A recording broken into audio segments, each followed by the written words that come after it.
extremely constrained by this limitation. I have 4 hours worth of bullshit to say in me, and I need to compress them into 90 minutes. We'll get it into an hour and a half.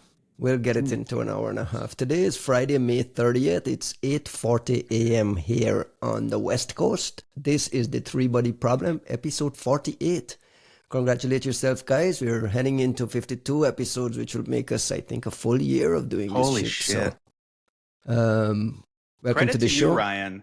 People don't understand this. I mean, like, we were bitching about how, like, we just didn't talk as much as we used to, because this used to be our chats, right? Ryan was my manager. Costin was our boss. My manager. And, like, we used to just talk like this, you know, every couple of days or once a week. And then we realized it's been years since we've done that because we didn't work together anymore.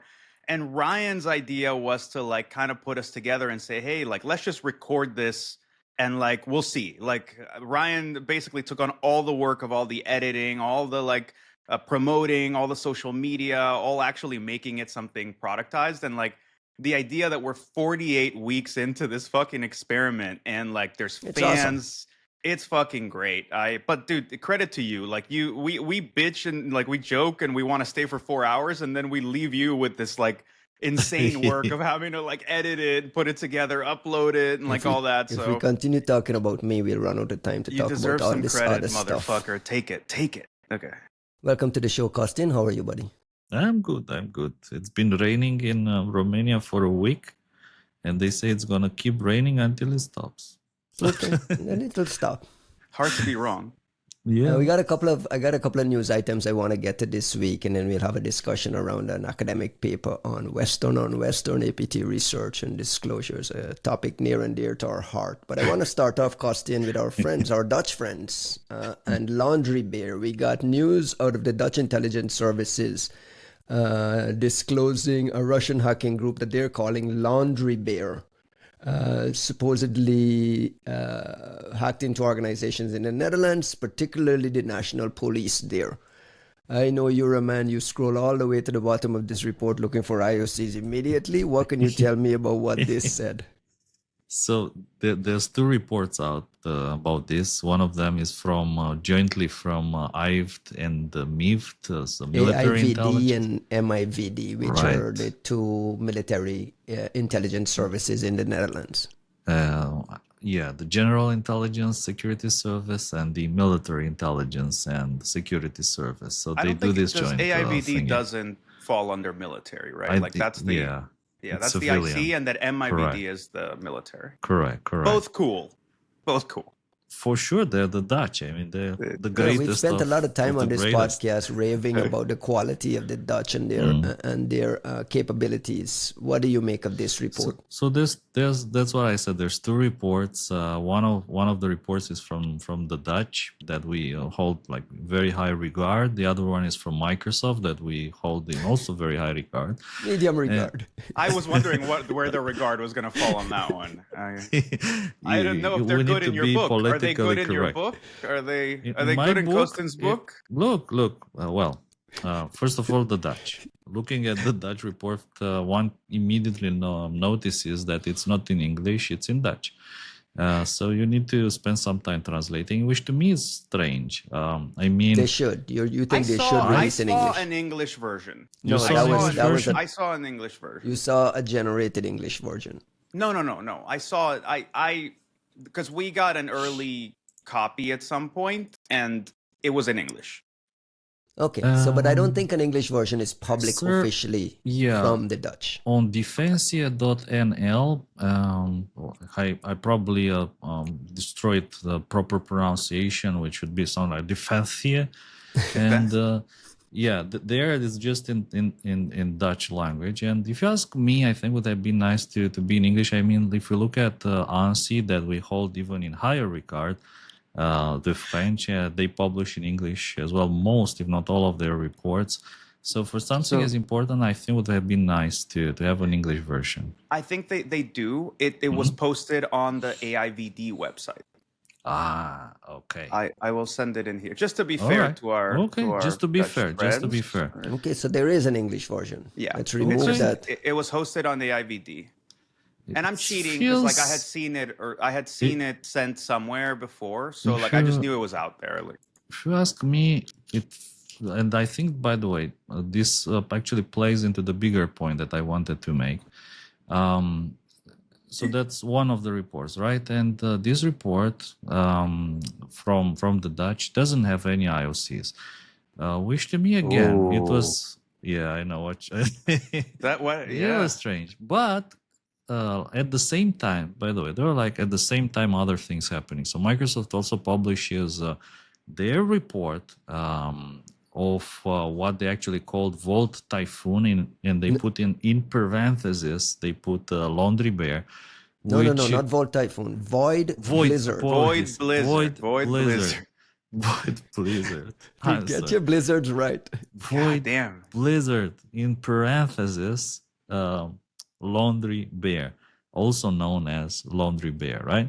Correct. Good name. Strong name. Uh-huh. The laundry bear. The laundry bear, good name. Void Blizzard, But I don't give a shit. But like I like when I see the bear, I wonder like what's the role of CrowdStrike into this? Like why did they call it? Why didn't they call it the Void Blizzard, like the Microsoft name? because nobody recognizes Microsoft's bullshit, but we all look to CrowdStrike's credit. They did a great job using this like who's who in the zoo terminology to like have attribution codified. Now, from a methodological standpoint, I think it's a terrible fucking choice, regardless of what you call it, Blizzard or Bear, because if tomorrow we find out that this was the Belarusians, you go, well, what are you going to do? Rename the whole fucking thing, change every blog, let everybody know you had to change your name? Like it, I don't like This it. is my But complaint about all the threat actor names that somehow mix a country geography into them, I agree. and this is like my general complaint. Like to be honest, this is again why I said so many times I like the Mandiant scheme better, whereas just a number, and I think that one is I just a think people are superior asking for scheme. this country connection too. People want to look at it and say, okay, I know that's a Russian actor. Yeah, but it doesn't matter what the fuck they want. They're wrong. Like they're fucking wrong. They're wrong, and we need to accept that they're wrong. Uh-huh. So we've discussed this at length. Like there was that Who's wrong? Florian The Roth market post. is wrong. No, Hmm. the customers are wrong. The That's what I'm customers saying. are, So the yeah, market for this intelligence yeah. is wrong in Yeah, they're what they fucking need. wrong. Mm. They're Okay. absolutely wrong. They're Explain. asking for something that makes us more error prone. Mhm. They're asking for something that distorts the nature of the thing that's being studied. These organizations, like to the point of one of the papers we're going to discuss today, like there are platforms that have changed hands. There are organizations that have dissolved or been reintegrated with different country composition. There's complexities here that, moreover, if there are good answers to be found, we don't necessarily have the information available to find those answers ourselves. So you're placing an expectation on your provider to lower the fidelity of what they're giving you for the sake of giving you an easy answer and one that's static when it shouldn't be. So the customers are wrong. And frankly, like at the end of the day, customers don't name actors, companies name actors. So we are if I'm trying to purchasing- give them what they want. If I'm purchasing we're a wrong. private report, let me push back a little bit. If I'm purchasing a private report with you guys documenting a Vietnamese actor targeting something in Singapore, right? And why do I have to dig through a bunch of technical telemetry when at a very high level I want to know if this is going to apply to me and my network? Read the fucking executive summary if that's all you care about. But no, look, sorry. I'm being a little too flippant. Let's change this. Let's change this dynamic from us as report writers. Which You guys started this shit though, by the way, yeah, you know. but we never fucking we never did the attribution in the name shit. We did not do that. Even when the attribution was obvious, we didn't do it because you have to understand from more of like an ontological standpoint, it's a threat cluster. It's a bucket. You're putting Correct. a name on a They bucket. describe it as a cluster. Yeah, but then you talk about it as an actor and you put a name on it. Sorry, this is becoming a methodological discussion. I think to your point, Ryan, I think the ultimate failure of the private reporting business in threat intel is the context question you just asked. It's basically like we wanted to get paid to find cool shit and report on cool shit, and that's what we did. I think we kind of fucked up in that we were so separate from the business side of the house that we didn't necessarily care how that product would be integrated into the defensive standpoint of the people buying it, including like even like I've asked this before, right? We say Yara rules are fucking great. Give people Yara rules. Cool. Then you go to an enterprise and you go, how would you deploy Yara rules? And they're like, we don't know. It's like, okay, well, we just gave you like, yeah, we gave you ground truth. We gave you what we found out about that's like that we think is awesome. You can't necessarily use it. And that goes to the context question that you're asking. Like, I think I say this from the driver's seat of a company that's trying to do this, but we figured out we want to test this hypothesis that like threat intel should not be sold and directly monetized. It should be used to find places where it's contextually relevant and then use it to deploy services and help people mitigate and help people detect and remediate, instead of trying to monetize a private report directly. Because I think that that market has been kind of coming crashing down in some ways, or it definitely has gotten a lot smaller.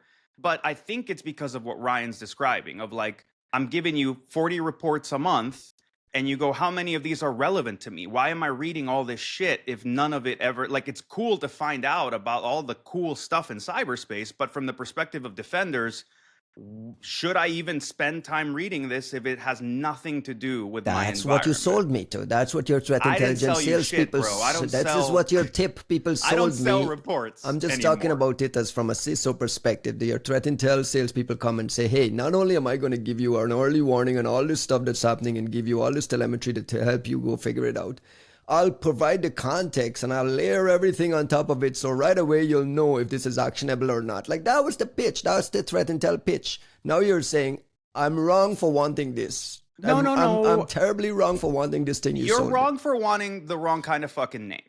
Period. At the same time, though, that's not your decision. The mistake but your is industry created this naming scheme to help me with that context. Certain companies in this industry created that, and they did very good by marketing standards, but it is a flawed thing to do. And I happen to agree with you. It's just I'm bringing a devil's advocate position from buyers who expect this naming thing to help provide that context, or at least provide one layer. Naming thing. It does not matter. Like, no, sorry, I just got to say this, like, because it makes me sound so aggressive against customers. It's not that. Customers don't know. They know what they think they want. They don't know what they need. It's up to us as experts to give them what they need and ideally dress it up the way that it looks like what they want. Ryan, people want attribution. Everyone wants attribution.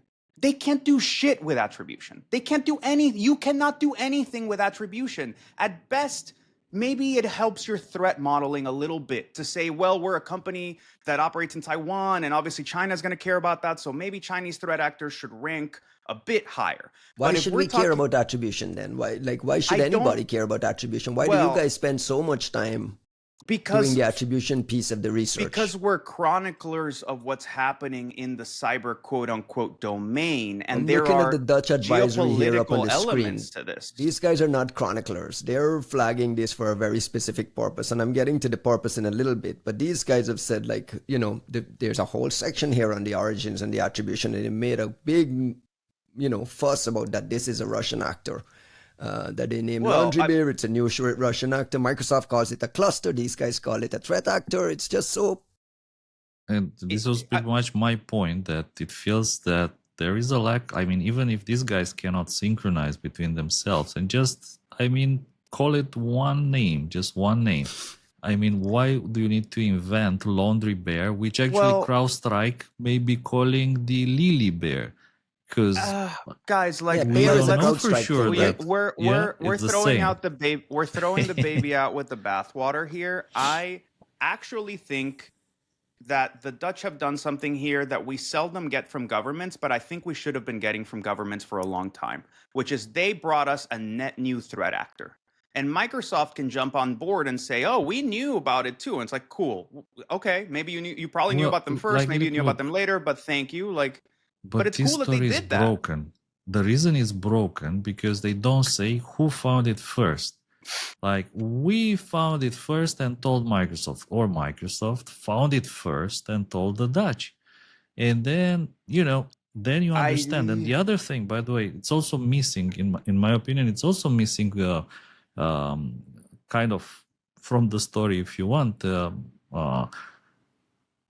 How do you actually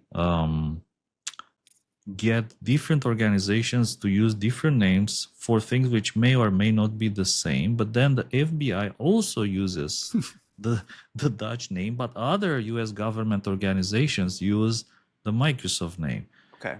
Is this even fixable at a high level? Guys, come on. Like you now it's a straw man thing if we don't like look, I'm gonna give you like my hypothesis on the just reading just at 1,000-foot view, but understanding some of the power dynamics here. If Microsoft had found it and told the Dutch would never have published it themselves. I don't think, because that's a kind of sources thing. You're surmising this, or you know this? I'm guessing. Look, I'm guessing. I'm not here. sure, because there could be something like political pressure to actually show your worth. I was going to ask, what's the purpose of the Dutch suddenly coming out and flagging the Russians? But that's no. But guys, it's okay if they're feeling pressure. But if what we're saying is they're feeling pressure, so they took something that was given to them by an external source and then laundered it and put it out themselves. Unless Microsoft invited that, which is not beyond the researchers to do, because Microsoft is so problematic that I'd have an easier time going to an intelligence agency and telling them to publish first, probably before I could get Microsoft to publish something. But my point here is I don't see the Dutch deciding to name it themselves, despite Microsoft having its own name, unless there's another like vendor favoritism problem, the way that you would see in other places. But we've seen like, I don't know, like they've published on other stuff and used the other names. Now, what I'll also say is I think this is where you see Microsoft's marketing department being so overzealous that they have to use their blizzarding convention. And they let me add a little wrinkle here, because I mean, you guys know how these things work. The Dutch finds it and they're doing their investigation and they figure out there's a Microsoft Entra login page as part of the spear phishing piece of it, and they, hey, Microsoft, here's this thing, and now we're sharing information. This is how it works. Costin, you know, you've done APT reports where Microsoft is involved. I feel like this is normal, par for the course. They pass information back and forth because there's a portion in there. I think the big standout thing in this report is how documented it is that Russian APT actors are simply buying credentials from these info stealer guys, and then just like logging in and using these, you know, in password spraying attacks and using like Entra login page, fake Entra login pages and so on. Like it just shows that in the advanced persistent, there's no malware and persistence and moving across and hopping across network and chaining a couple of things. This is not any of that at all. Yet the Russians are able to get into the Dutch police organization just using this basic standard run-of-the-mill stuff. Well, that's fascinating to me. It's not basic to have, like, the reason initial access brokers do so well is they essentially leveled out and standardized getting the materials you needed to compromise an account without setting off alarms, right? Like having the cookies, having the session stuff, like it was a way of being like, yo, like this is how you skate past some of the protections that you would have in place that, you know, they're mitigated by convenience, right? Nobody wants to do their two-factor every single time their page refreshes. That would be an unusable experience. So you have sessions and you have cookies and you have whatnot. But it also goes to show why this whole IAB situation, this initial access broker situation that our friends at Cisco Talos detailed very recently, Ashley Chen, Vitor Ventura, some of the other folks, because like I think those dudes have got this market so down and they've done it so well that look at it, like even APTs go, why would we spend all this time doing the phishing, blah, blah, blah, if we can just go buy from these people that are going to give us not just the creds, but also the cookies, but also the sessions, but the IPs where they come from, but whatever. It's a pragmatism. I think the issue with the advanced persistent threat is that none of those terms really highlight the need for pragmatism, which is like there's an efficiency to APT operations from a certain category, medium to advanced, that I think is more telling than advanced. So like we always end up on this, like, is it advanced enough to be an APT? And you're like, advanced isn't, like, that's just something that got thrown very early on, but like because it looked advanced back then, I think this is more like this is a fucking job. There's a pragmatism and efficiency to how you run these ops. There's a pragmatism and efficiency that has to come into scaling up operations, which is something that I think the paper we're going to discuss later got wrong. Which is like this notion that like Western countries hack less. It's like, no, I think they hack way, like in some cases way more. They hack by the pound. They hack by volume, and that's because you have created like a factory model to these ops, and that's an efficiency, a pragmatism that the U.S. is not going to use IABs, but the Russians will, and why not? And it goes to show you why these things matter, right? Like saying I don't give a shit about these info stealers, like, okay, but that is enabling criminal and nation state activity en masse right now. So you don't get to not care.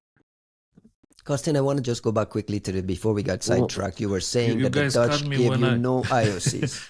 Well, not only that, but what I wanted to say also, and I like how Juan gave you the kind of political I know. background and what's happening, you know, behind the curtain, and how these guys, like it would be like this if they were talking or if they found it, which is fascinating in my opinion. What I wanted to talk about from my side and what I see when I read these reports, one of the things which immediately attracted my attention was that they don't actually say why this is a new actor.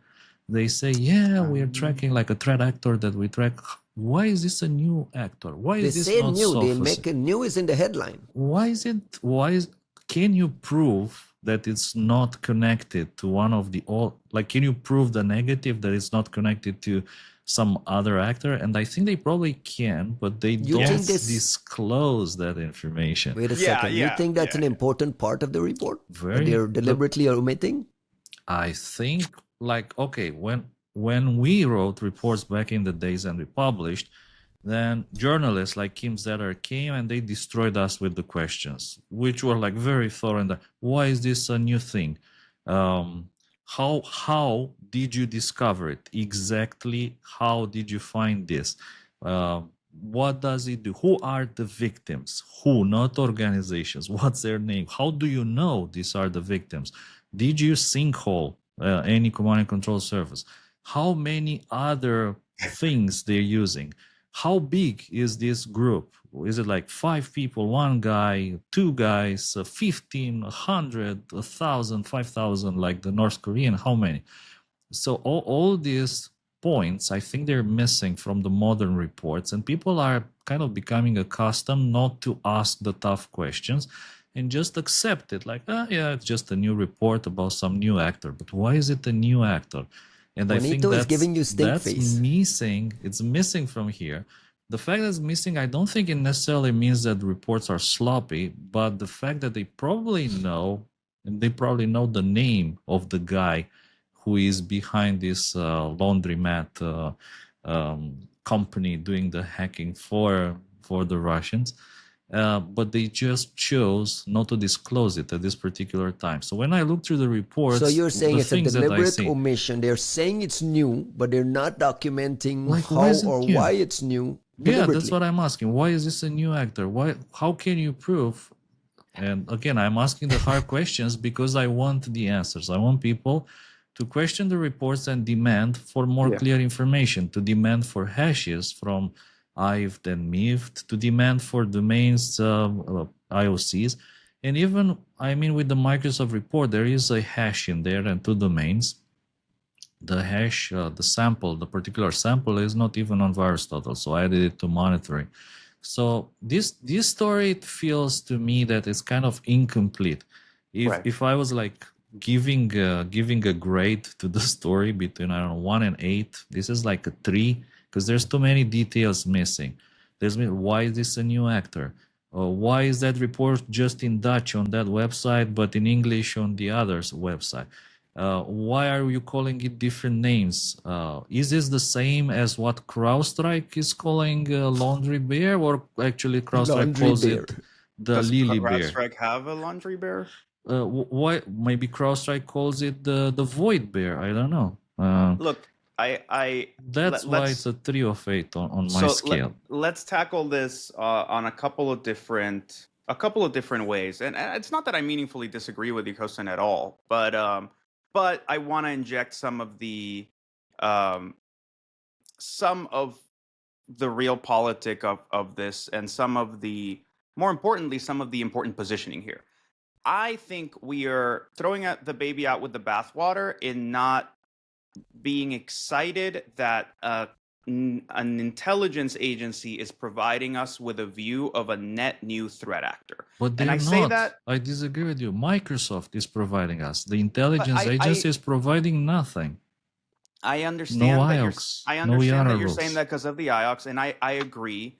I think in this particular case, there's specificity problems to certain points of visibility with IOCs, where you go, can the Dutch burn Dutch victims in the Are you process of talking here releasing from these knowledge, like things? background NDA I'm just knowledge, or saying, you're just look, I'm just saying that like we've had enough conversations with some of these folks and talked about some of the things that they've done in the past to understand what they're willing and unwilling to do and where they see the value. The so Dutch help are help the well, audience understand the equities that are at play in the background. the Dutch are not they're not CISA. They're not an organization that doesn't have the intel or doesn't understand the importance of what they're putting out. So and the same as we had a conversation recently about NCSC, where we're like, look, NCSC UK is fucking dope. If they want to try something, and they've done so much cool shit that like I agree with them and I'll try it with them. I think the Dutch, especially AIVD and AIVD in particular, like deserve that same kind of credit. So I want to tackle it in a slightly different way, which is to say, I've always thought that intelligence agencies should be pointing out the unknown unknowns for the private sector. They should always, like the way that GCHQ told us that Turla had popped oil rigs operations and they were using them as like victim stealing. And you're like, okay, that's a dynamic we could have never figured out ourselves. Only a signals intelligence agency or one of these giants could have figured that out. So thank you for telling us that, because we would not have been able to do anything like that. I think that there's a similar thing at play with how the Dutch have been approaching the Russians, particularly if you remember some of the things that got dropped.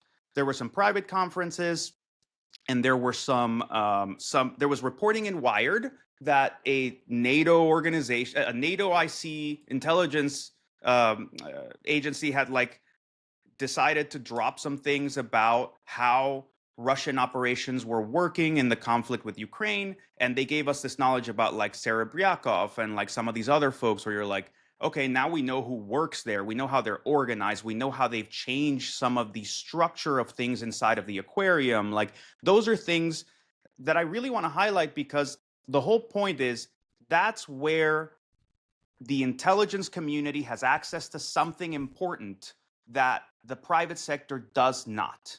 Sometimes we may, but oftentimes we won't. And we don't have access to signals intelligence and all source stuff and analysts profiling the companies and doing like all this linguistic analysis and understanding the politics and all the other shit that an intelligence agency does to point out the gaps. So I can see where the Dutch are uniquely positioned to bring this into the conversation, because if Microsoft had come out and said, look, here's Void Blizzard, we have 3 domains and 1 hash, and we think this is a new threat actor, we would have told them to pound sand. We would have told them, like, we trust you guys, we like you guys, but come on, like, this is too little activity for you to say that this is a brand new threat actor, unless you get someone in the IC to come out and say, well, we're in the boxes of this company that popped up that services this different part of the Russian government that has not been at play before. So yes, this is technically a new threat actor.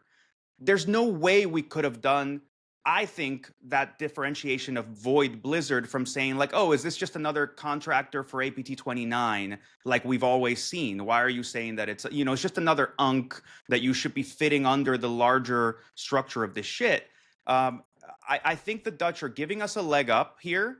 And I also think, knowing what some of the things that they're willing to play at, that this is almost like a CTF, man. Like they just threw you at like, hey, this tiny thread, it pulls into a very big sweater. a new sweater. Go figure it the fuck out. And maybe they can't share the IOCs, but I think they did something by putting that flag in the, like planting that flag in the sand and saying, go look. Because otherwise I would Costin, have you said, oh, accept? maybe this is Calypso or whatever, and like just move on. Costin, you I accept that they think can't share an IOC? I accept the fact that the language could be better and they could be way more precise in how they formulate the discovery of a new threat actor. If the report started with, and we are confident this is a new, completely new threat actor that hasn't been reported on by anybody just yet, and we are pretty sure it's not any of the whatever APT 2829, ANC 638, and so on, You should explain then why too, right? I would give it more weight. And I think that people should demand that level of precision. I know that sometimes I am annoyingly demanding precision with these things, but And it's important why. we shouldn't cut slack. And again, we shouldn't accept simply these reports. And to be honest, I disagree with the fact that if Microsoft came with a report on a new tractor, we'll throw it away. I would Not throw it accept it away, as but long like as they say, we are confident that this is new. We are Yeah, we've confident. spoken in the past about mystic attribution. Well, We've spoken in they the past about definitely the have- quality. they definitely have amazing telemetry that's like above and beyond, but what I'm saying is like 3 domains and a hash on a new actor, it feels a little, it would feel immature. It would feel like overzealous marketing to say it in an ecosystem as complex and well established as the Russian one, to say this is for sure brand new, not connected, totally different, definitely not APT 28, APT 29, Sebracy, or any of these fucking groups. I think we think of it as premature. If you tell me, which is what I think Costin is hinting at, that like,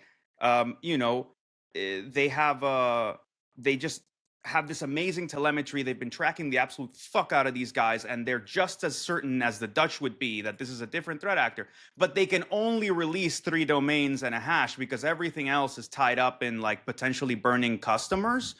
Okay, but I'm just saying that I don't think Microsoft would take this step as confidently or as lightly. Like you see, they're releasing very few blog posts, very few reports, and they're almost always like these big omnibus.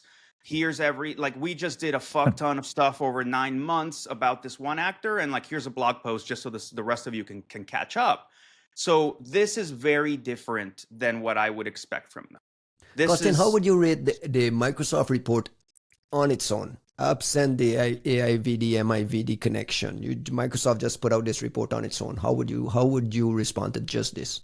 If you ask me to guess why this report is out now, I would say that they published this in order to time it together with the publication of IVD and MIVD. And why is IVD and MIVD publishing a report without IOCs? These guys know. Come on, these guys know that you're going to scroll down to the bottom and look for the IOCs. It's deliberately not there. What is their purpose of putting out something like this? There's some sort of signaling somewhere. It is. I think you're touching a very sensitive spot here. I think there's a strong reason why IVD and MIVD are pushing this, because they are worried about it, and they want to raise internal awareness, probably first in Netherlands with their organizations, and also to prove that they are on top of it. I would suspect that political powers are somehow accusing whoever in there, like of just police got popped. You guys are clueless. You have no idea what's happening, and like. No. We know about this. We're calling it the laundry bear, which is not the same as the lily it for bear a long time, or the void bear. Guys, look. Microsoft is also publishing at the same time with some tiny details. Guys, let's read this. There's a couple of really like key sentences in here that I would just point to, not to be sort of remiss, right? Like, first of all, there is a footnote that says AIVD and MIVD are working with Microsoft in the investigation into Laundry Bear. Microsoft tracks this threat actor as Void Blizzard. I think, in my view, reading that sentence, reading a whole lot into that sentence alone, sounds to me like the AIVD, MIVD had to respond to a Dutch incident and contacted Microsoft because there were Microsoft, spoofing pages or whatever, and Microsoft thereby tracks this as Void Blizzard. And if you notice, the domains that we get from the Microsoft thing, we don't get a hash, and the domains that we get from the Microsoft thing are Microsoft themed or generic. And I think that's very telling. If there's a Dutch company and it's reflected in the phishing domain, they're not going to want to put that domain out there. The Dutch are not going to do it because it's going to out a company that probably doesn't want to be acknowledged. The other point, more for the threat actor thing that I wanted to point to, is there is an interesting little paragraph here, 2.2.1, where you go, Laundry Bear and APT28. Maybe like many of the attack vectors used by Laundry Bear are also used by other cyber threat actors, blah, blah, blah. During the investigation into Laundry Bear, the Dutch services regularly observed certain similarities between these attacks and the modus operandi of APT28. APT28 is a Russian state-sponsored threat actor which the MIVD attributes to Unit 26165 of the Russian military. Intelligence Services, GRU or GU. In addition to a similar target selection, there are also similarities in using password spraying attacks. Nevertheless, Laundry Bear and APT28 are two distinct threat actors. Why? No ambiguity, Why? no assessment. But look, but how but Why? like this, the sky is blue, look up, it's blue. Okay, the sky is blue, but I can't look up. Like, they didn't say look up. They said, we've looked up, the sky is blue. Take that for what it's trust worth. me. Look, if CISA were saying trust me about this, I'd be like, you people have never done this before. No, I don't trust you. I don't think you should. Yeah, but you're accepting. You're kind of passing the grade because you know this. But these guys know better too. They deliberately remove the IOCs. Look, these people are working through 17 fucking layers of bureaucracy to get us something that we never get. When did the UK or the US or anybody ever come out and say, hey guys, neat little cluster of activity here, new threat actor, right? Like, never. I don't think ever. Like, there's probably some reporting somewhere where they've highlighted the importance of something that had been publicly discussed in a very small subset, like well mess, well mail, that kind of stuff, but not, hey, this is net new, super fucking awesome, right? Like, I think. Yeah, but what is the cluster? Where is the cluster? I'm not saying. Let me put it a different way. Let conspiracy Costin cook. let me conspiracy Jags for once. What if the Dutch know a lot that they cannot say, and Microsoft knows a lot that they can say but have chosen not to, and the Dutch are hereby pushing the domino of pushing Microsoft to publish on it?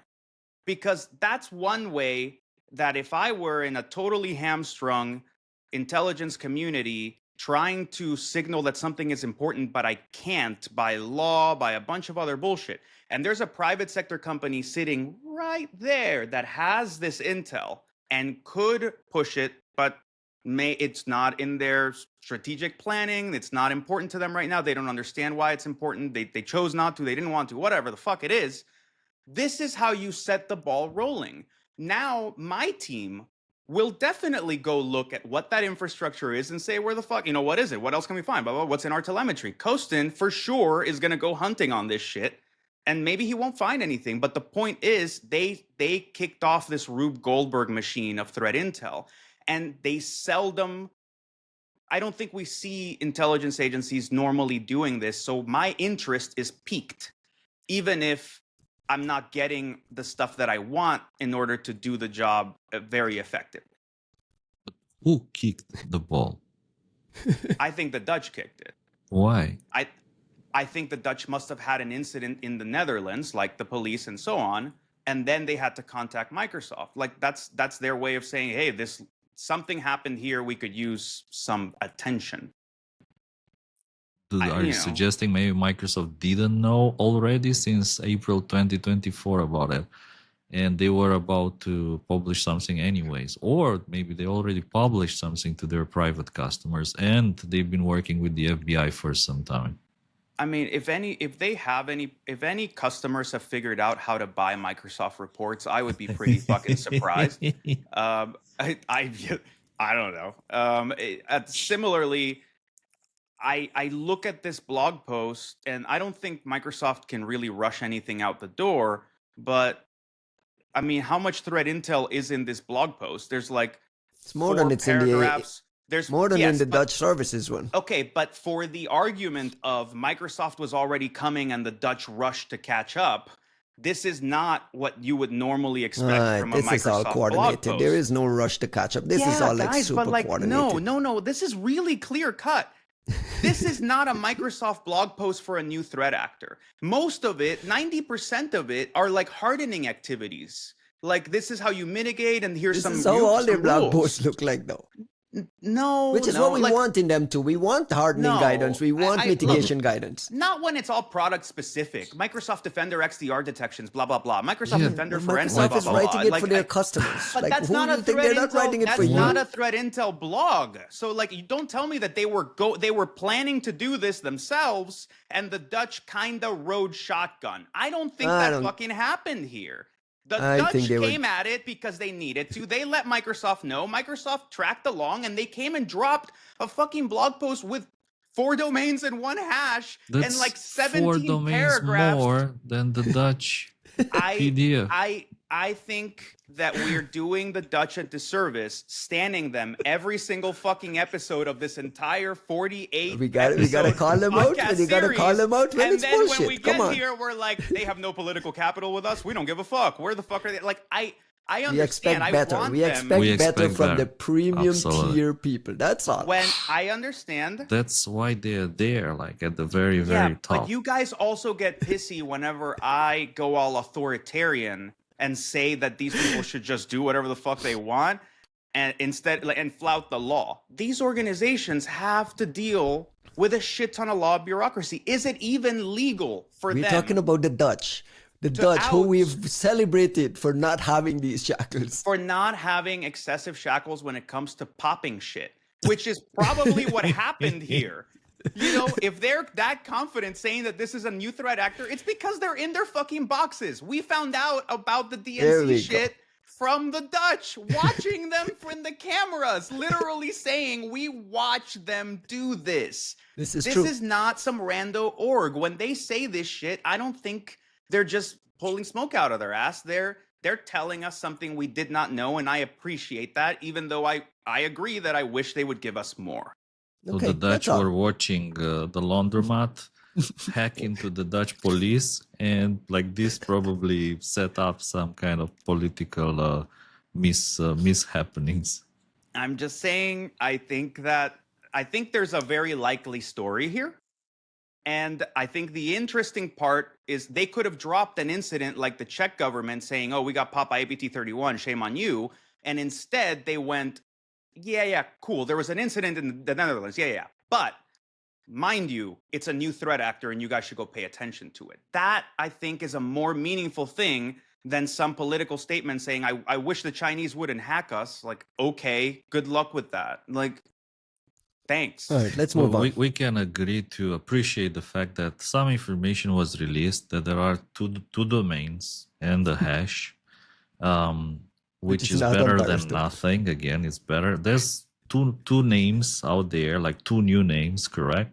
So there's some basic information, but I think at the same time, things could be better. I mean, as a pure example, all these crazy queries from the Microsoft blog could be put into some text files and linked at the end of the blog instead of pasting them into the big body. They're generic, right? Like, it's all generic. It's very specific. It's product specific. It's not generic enough to post it anywhere for somebody who's not a Microsoft client. Right? Yeah, but they can still save them as files and link them at the end of the blog, as opposed to just pasting this huge Microsoft, text. you mean? Yeah, in the middle of the blog post. The Costin is demanding excellence from everyone. I apologize. Across the board. No, I'm just suggest. Look, my constructive criticism is that things could be better. Here's how to make it better. Yeah. be a bit more precise on the language, put these queries into some text files on GitHub, link to them, like shorten the blog, Yeah. put maybe just say, okay, these are some basic IOCs, and yeah, there's, just for the record, there's 500 other domains, and Well, yeah. here's a Well, we're on the CTF, find business. them. Yeah, Find well, them. we're on the business of constructive criticism. There definitely could have been a lot more smoke. Also, Costin, it's not even pedantic to say you should put them in a file. I would go further and say you should put them in a GitHub repo That's what I because said, on a we file need, and put yeah, it on GitHub. we Hmm? need to push people to a more repeatable, updatable, not point in time model of threat intelligence. It doesn't make any sense for people to copy one thing out one day and then, like, what happens if there's an error? What happens if there's a false positive? What happens when you find something new? Like, you should Yeah. just get people to be able to clone a fucking GitHub repo. Absolutely Just agreed. yeah. And how many well, times did we have false positives on blog posts because the blog post included some Yeah, snippets yeah. of things? Because it cut it off, because it changed the quotes in the Yara rule into like not UTF-8 shit, and like we have to, like, it happens all the time. What I want to focus on a different area of constructive criticism before we move this one. If your constructive criticism is aimed at Microsoft, my constructive criticism is maybe aimed at the IC, maybe the Dutch. I actually don't think I understand the complexities of what they tried to do here. I do think they could have given us a little more smoke.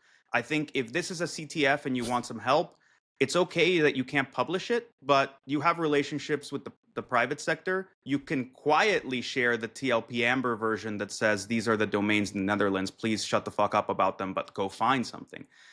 What I think is more meaningful here on the perspective of, hey, you gave us a net new threat actor, which I think if I had one request to more intelligence agencies, is tell us about the unknown unknowns. I know that that's what you trade in, but considering that we have more data and you need that, there is a benefit to saying, hey, here's 3 Chinese threat actors you people have never, ever talked about. Just like go fucking find them. And this is where I think the proof is going to be in the pudding. Let's give this 6 months. And compare this to NSA talking about DroboRub, where they told us about a tool but didn't tell us anything about a threat actor, and nobody ever found anything because they never, like, no one ever Right, found but Was it this not is why these Sandworm? guys are up here. But there were look, yeah, precisely. This is all. This is all. We just expect no. excellence. Just hear me out. There is a challenge here, and the proof is going to be in the pudding. In 6 months, will there be any reporting about Laundry Bear from the private sector? And that's all on you guys. But that's my point. If there is a follow-up blog from Census, and then another thing from Mandiant in 2 months, and then another report from whomever, and we suddenly have Laundry Bear as a staple of like your Russian morning breakfast, then They did the us a Dutch net. succeeded. They succeeded. Correct. Where the agree. NSA failed with like DroboRub. I That was agree. a failure. If there is nothing, then I would just say both are failures, and it was a good start, but And the it's other part possible is, there is nothing because a lot of the things weren't shared. it's not a lot. It's not a lot, but then, there's also subsequent things. If we're all super interested, like this podcast spending 45 minutes out of the only 90 I want to we move on have so on bad. this We one, need at least then- 5 more minutes for this. But my point is, like, if we, man, fuck you guys. If this is not their last salvo. If we're telling them we're this interested, this is also a cue to say, send us some more shit because we're all clearly interested. You've started something now, like, get If the anyone's ball listening rolling. to the podcast that knows the Dutch guys, can you pass this episode to them so we can get them to know? We're just asking for a little more and a little better. We Help have us. enough. I think we have fans in the Netherlands. Help I would us, hope that's so. all. We're fans of the Netherlands. Hopefully that translates into a back and forth. Juanito mentioned the Czech government, and I wanted to spend a minute on this. They actually one put out an minute. official statement saying following a national attribution process. Apparently, there's a whole process that they caught APT 31 in their infrastructure, and they're singling out the Chinese government, and more specifically, they're saying, listen, According to responsible behavior in cyberspace as endorsed by all UN members, China shouldn't really be in our critical infrastructure. What are they talking about here? What's the purpose of this signaling? What is happening here, Costin? I'll pivot to you as our European correspondent. This seems again like the kind of signaling we see from the Dutch. Well, thank you for passing the microphone. I was just thinking of a Romanian proverb. Juan was saying, throwing the baby with the water, right? We can say like throw the milk with the porridge, with the polenta, which is actually very tasty. But no, look, I wanted to highlight kind of a concept. I think it's something that we've seen change over the years, and I think it's really important in these stories, which is the reason and how you publish this kind of new discoveries. So like back in the days, we would keep it like super secret. We collect a lot of information, we prepare like the cannonball, we load the cannon, and then we fire it, and it's everywhere with pre-briefing with journalists.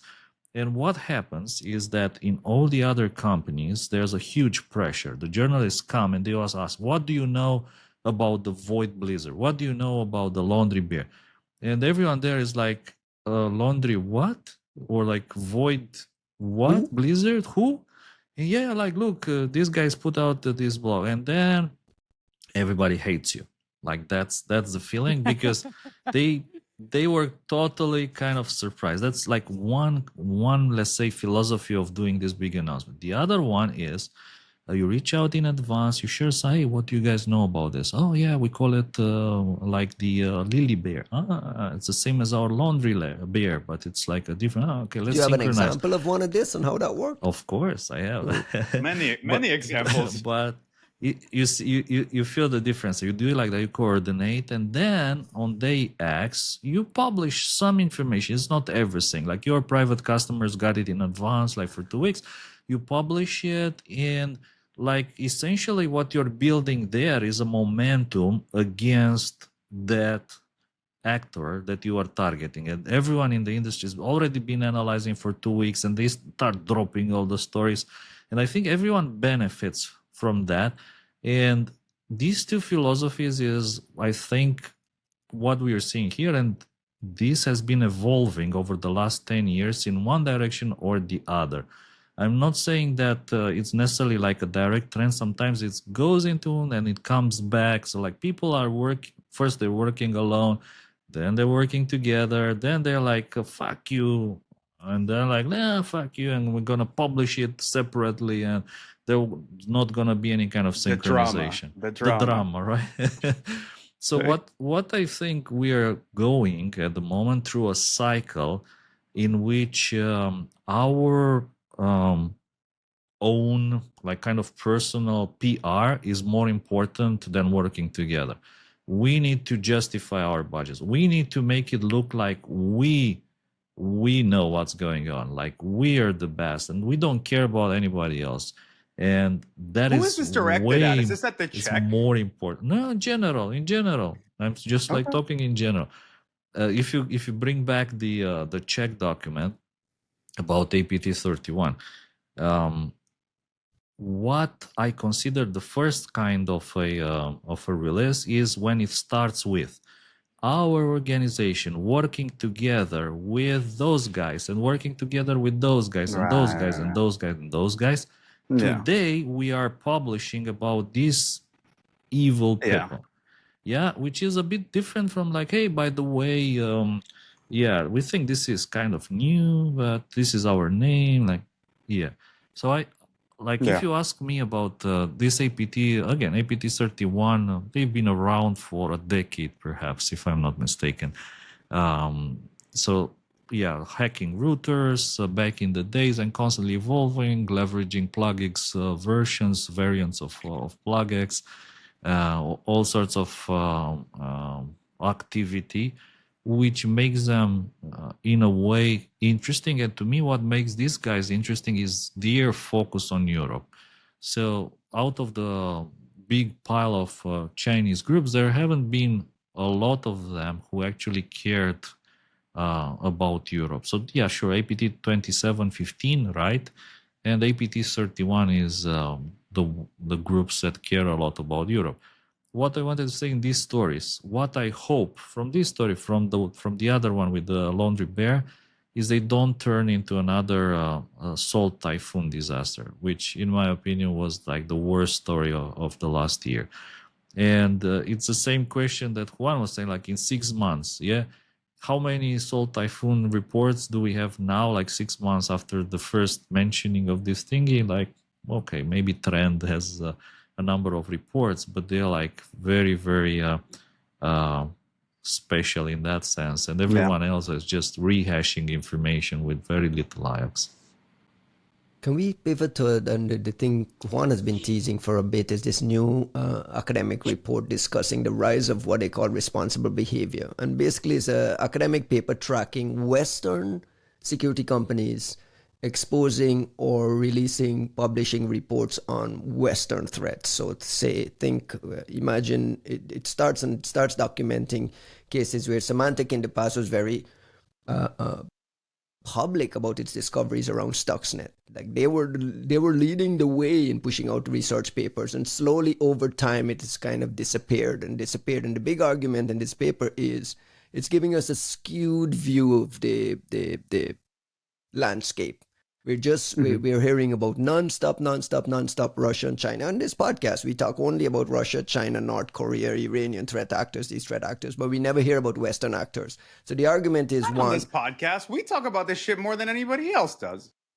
Come on, you read this report. I think the big takeaway here was what? Okay, I like this report. But I'm also I wonder how much of it is flattery, because like there's a certain amount. This report focuses a lot on work that I've done, and work that Costin's done and work that Ryan's done. Like if anything, this podcast pound for pound has talked more about Western APTs than most Western companies. Period. In some ways. Right, but when was the last new Western APT that was exposed that we had a conversation about? That's my point. The point here is that it has changed dramatically. There are no new Western APT. Yeah. It's being reported. The ones we talk about are the ones that we criticize out of the Chinese, right? That's not true necessarily, but I'm also not trying to be naive about this. I just want to discuss it in a nuanced way, particularly because of the keynote that you uploaded as our episode, maybe 2 weeks ago, which was that there is a material and meaningful difference to threat intelligence in a time of war than in a time of peace. And I think that you're seeing that with Israeli APTs, you're seeing that with Ukrainian APTs, you're seeing that to some degree with Western APTs, where folks very quickly got very real about the import of what we could do. Like, I think this academic paper is very flattering to not just me, but to the threat intel. Well, I don't think it's flattering towards me in particular, but like towards the threat intel community, in that it basically emphasizes the importance of cybersecurity, like private sector actors, private researchers in geopolitical conflicts as far as cyber is concerned. And I think that that's both true and untrue. Like, I think we definitely have a bigger role than we think we do, but we don't have as big a role as other people think we do. Like, we're somewhere in the middle of a way bigger problem, and there are way bigger forces, some of them entirely bureaucratic, some of them entirely judiciary, some of them entirely fabricated or marketing, and some of it entirely business related. So I thought it was really interesting to read this and see these like academics trying to reason through competing hypotheses of why we don't publish Western reports more often. And like, I think it was a really clever way to address the problem, because like, I think it would have been better if they'd actually talked to more of us. Like, they could have gotten some definitive answers on some of these. And I feel like this podcast can give definitive answers on some of the open questions in this paper. But like, I think it's admirable that they came at it and said, these are the possibilities, and this is what we think is weighing into these decisions. and they weren't naive or idiotic the way that so many academic papers are in this space, where they just don't take the business considerations into account, don't understand the APT investigations, don't understand limitations of telemetry, don't understand problems with customers, don't understand problems with other countries. So like in that sense, I think this is a fairly sophisticated treatment of the topic for an academic circle. And I'm proud of that. I think there's other material they should have maybe seen on our end, but I'm excited for somebody to codify what to us is well known and common sense for the academic space, which is historically just so insular and just backwards in how it discusses these things. So I actually appreciated it. Costin, your take? I thought it's an interesting slice that they are focusing on, and in particular, I would like to expand the slice to something which I believe it makes more sense. We don't see a lot of reports nowadays from a company from a country exposing things from their own country, because an American company publishing about an American APT is not the same as an American company publishing about an Israeli APT. Mm-hmm. And I think that the kind of the pinnacle of doing this kind of activities is a company publishing about a threat actor, however you want to call it. Maybe it's not even like a threat actor to yourself, but a kind of a friendly actor from your own country. And I there think are only very few people actually understand the risks and the perils of doing something like that. And over the history, I mean, we've seen perhaps many cases or several cases of companies publishing about friendlies, if you want, but we've seen, I think, very, very few cases of companies publishing about actors from their own country. And of course, I thought always wittingly. Symantec, I think Symantec was pretty special in that regard over the years. And I'm particularly talking obviously about the Lamberts, and Symantec was the company that published extensively on that. They called it Longhorn. I think also it's interesting to note that FireEye, an American company, was the first to expose a threat actor from their own country, which was the Lamberts, through their blog on the so-called Black Lambert thingy.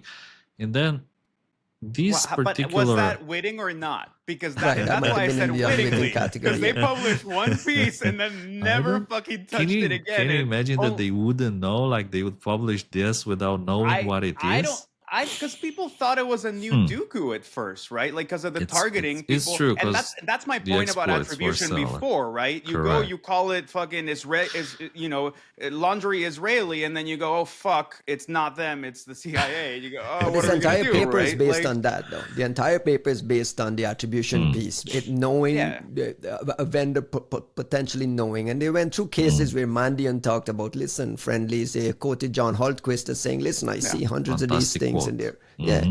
There's no doubt in my mind it might be. There's a lot of nuance here. My question is, are we not seeing reports on Western APTs because Western APTs are less active than, say, Russians and Chinese? I'm just asking the questions. The paper asked these questions, kind of threw it out there. Are they harder to find? Meaning, are they a lot more clever at hiding? Are they a lot more sophisticated? Why do you think? Is it all geopolitical interests at play here? Ask all the questions, because frankly, I think they're all worth it. Like, again, I like this paper.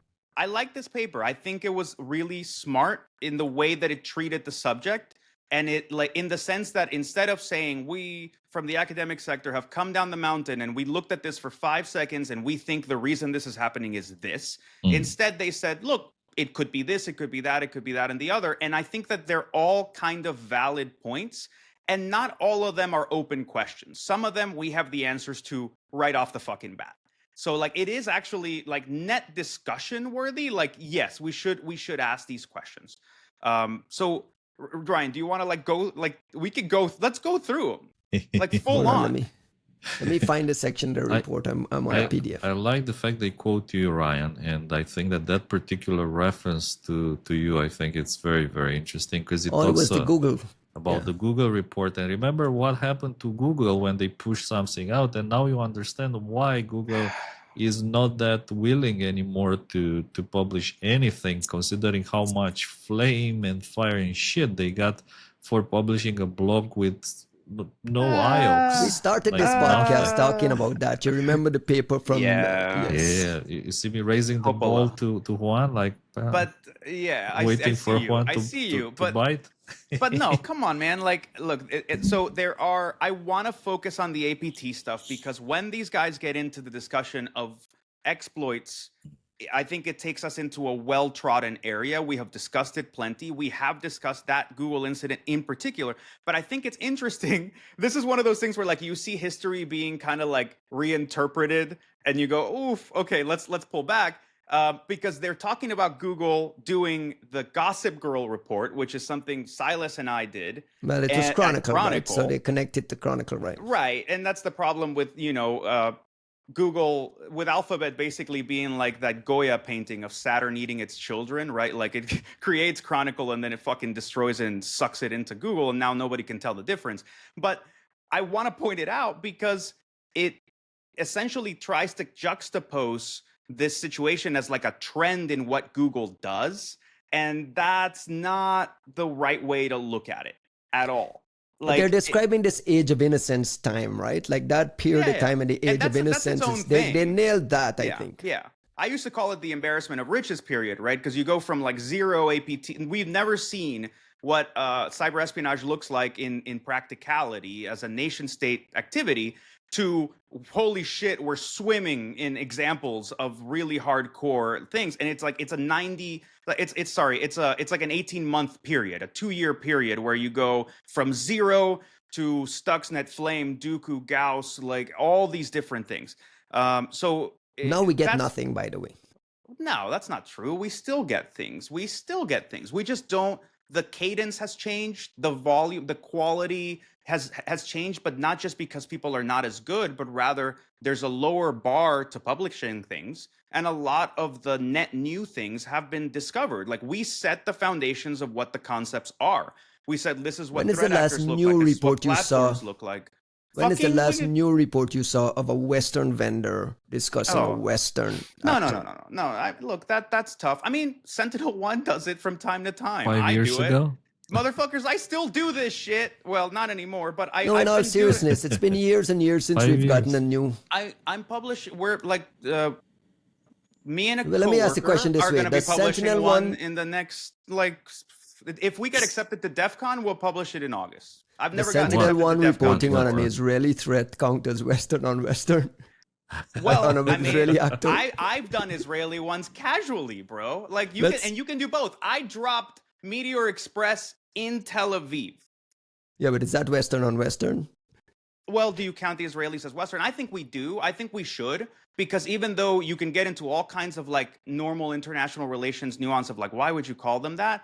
From a cyber standpoint, is the Israelis are some of the most Western fucking actors. Like they are up there in capability. They have had joint operations with the US. Like they have used platforms that we believe they've shared platforms between the two. They've definitely had compatibility frameworks between different platforms. That was the whole point of Gossip Girl. And clearly, if we're gonna say that that was us publishing on something Western, Gossip Girl was the Stuxnet, the thing that produced Stuxnet minus the US.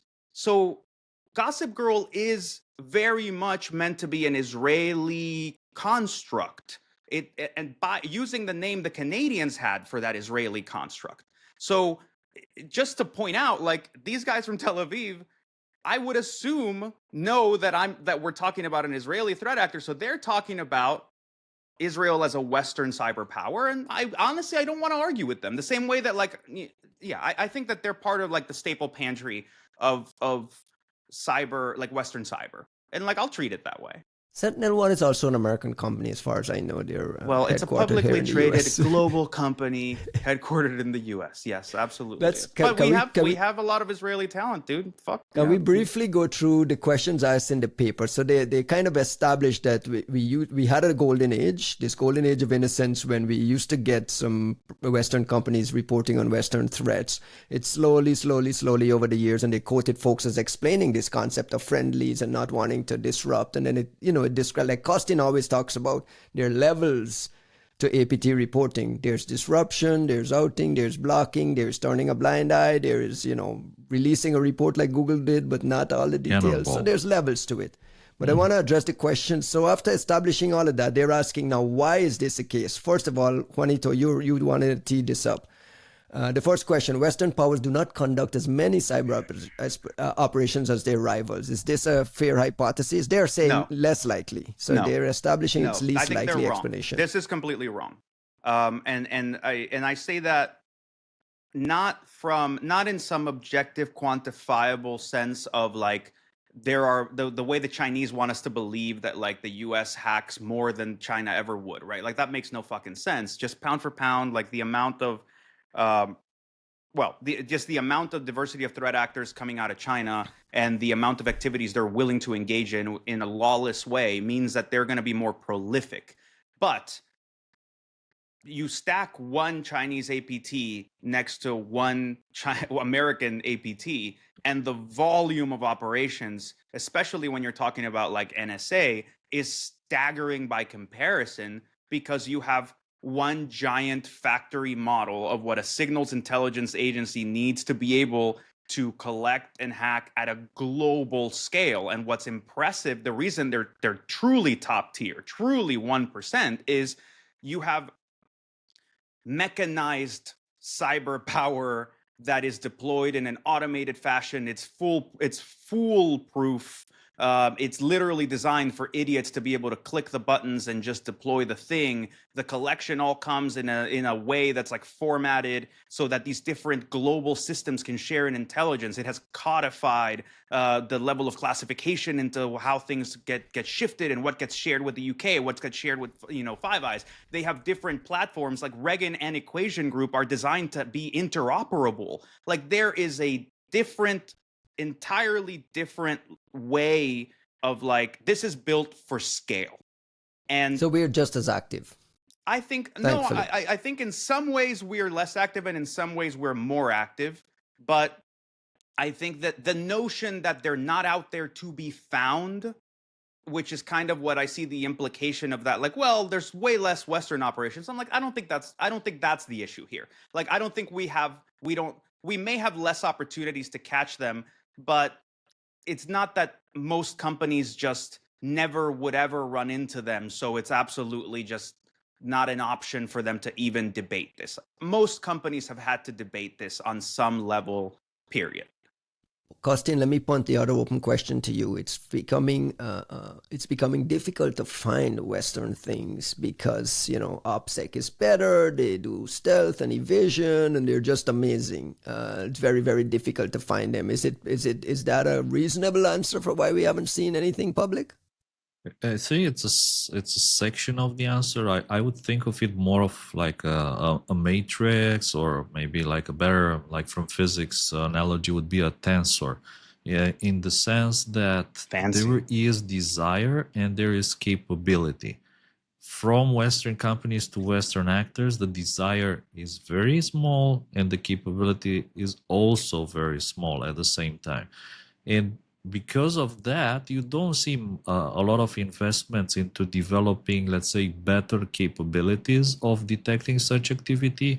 That's on the desire side. And on the technical side, I think a lot of the most recent Western philosophy is to try to stay away from the things where you can get caught easily. So that means focusing more on smartphones, mobile phones, leveraging memory-only implants, leveraging making it harder to find again. Plays into this conversation. Correct, which run in the negative rings, and the kind of hardware which has no security solutions on it, such as routers, VoIP phones, and all sorts of industrial control systems. So coupled together, lack of capability, amazing OPSEC, and also the lack of desire is why this second point, I think it makes more sense in my opinion. It would be But they kind of make the point. silly to I think agree with that Costin. there's no activity. The activities I must be at their yeah historical heights. If you ask me yeah now, we are having the more highest more. level of Western activities in history, and yeah, that's it. Yeah. It's just the highest in The history. paper notes here that the statements from like people like Holtquist and Mandiant and the FireEye guy basically saying we do observe Western actors and malware suggest that it's not that they're not finding it. It's just Yeah, that there are other I think there's equities an at play. important point if you correlate what Costin just said with the fact that like it's Mandiant saying we run into them and we just kind of decide what we're doing. And I appreciate the like that Kevin Mandia and John Holquist are no bullshit and can just say like, yeah, we see them and we choose not to. Fuck off, right? Like, okay, you've made your point clear. Why not? There is something else to take into consideration, which is this unwillingness to actually develop and build towards better capabilities is actually really troubling. I think this is something that people don't understand about the endpoint and the security space in general. We do not develop as an industry in a purely linear fashion. We don't even necessarily go in a clear upward trajectory. There are things that a lot of EDRs did not do, never tried to do that were being done routinely by old antiviruses and worked better and discovered more. And there's things that have never been rebuilt by certain companies. And you look at like what's the leading bleeding edge of buying an XDR blah blah product, and you go, there's no behavioral engine, there's no in-memory inspection, there's no data analytics on the cloud, there's no prevalence of files, there's no pulling net new files, there's no like scanning at certain points of execution, there's no there's so many ways in which better technology has been developed and is not being leveraged by a lot of like the cheap, we just need to get it out the door, get it into people's endpoints as quickly as possible, and like, well, yeah, we'll build it later, we'll tell you we have it but we never built it. Like there's all kinds of bullshit like that. And this is where I also want to turn the focus on the VCs and say you're also not helping, because these are hard tech requirements that need companies with specialists. And it's why you see a company like Valexity being so fucking stratospherically successful and capable and doing awesome threat intel discovery, even though they're not some mega platform the way any of the XDRs are or any, and like they're, where Mandiant is receding in the IR space, you see Valexity picking up as like the one really like notable, interesting option. And it's because they invested into an area of visibility that most people are not investing into because it's hard, but where you get more and you're going to end up running into way more of this shit, which is memory. Yeah, I have my own thoughts on that. I don't want to skew the conversation too much, but why haven't DDR vendors invested in what Valexity is doing? Like, why? Like, I expect Valexity. I said this on the podcast before. I think you and I had a headbutting session, Juanito. Valexity is only successful and wildly successful because EDRs have failed, right? No, not at all. No,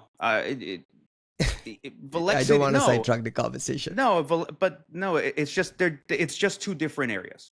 Like you are going to have that interplay, and there is room to expand in that area, and I won't go into it here. But like, both have their place and both need each other. We work together. They use our product. I know. I understand it. Why are they separate? It reminds me of the old, antivirus and anti-spyware. They're two separate things. It's all like one big malware campaign. Well, why should my EDR vendor like look through memory and everything all the way to the end? Why do I need to? Because it's those not guys as are only easy to falling back on things that you've missed.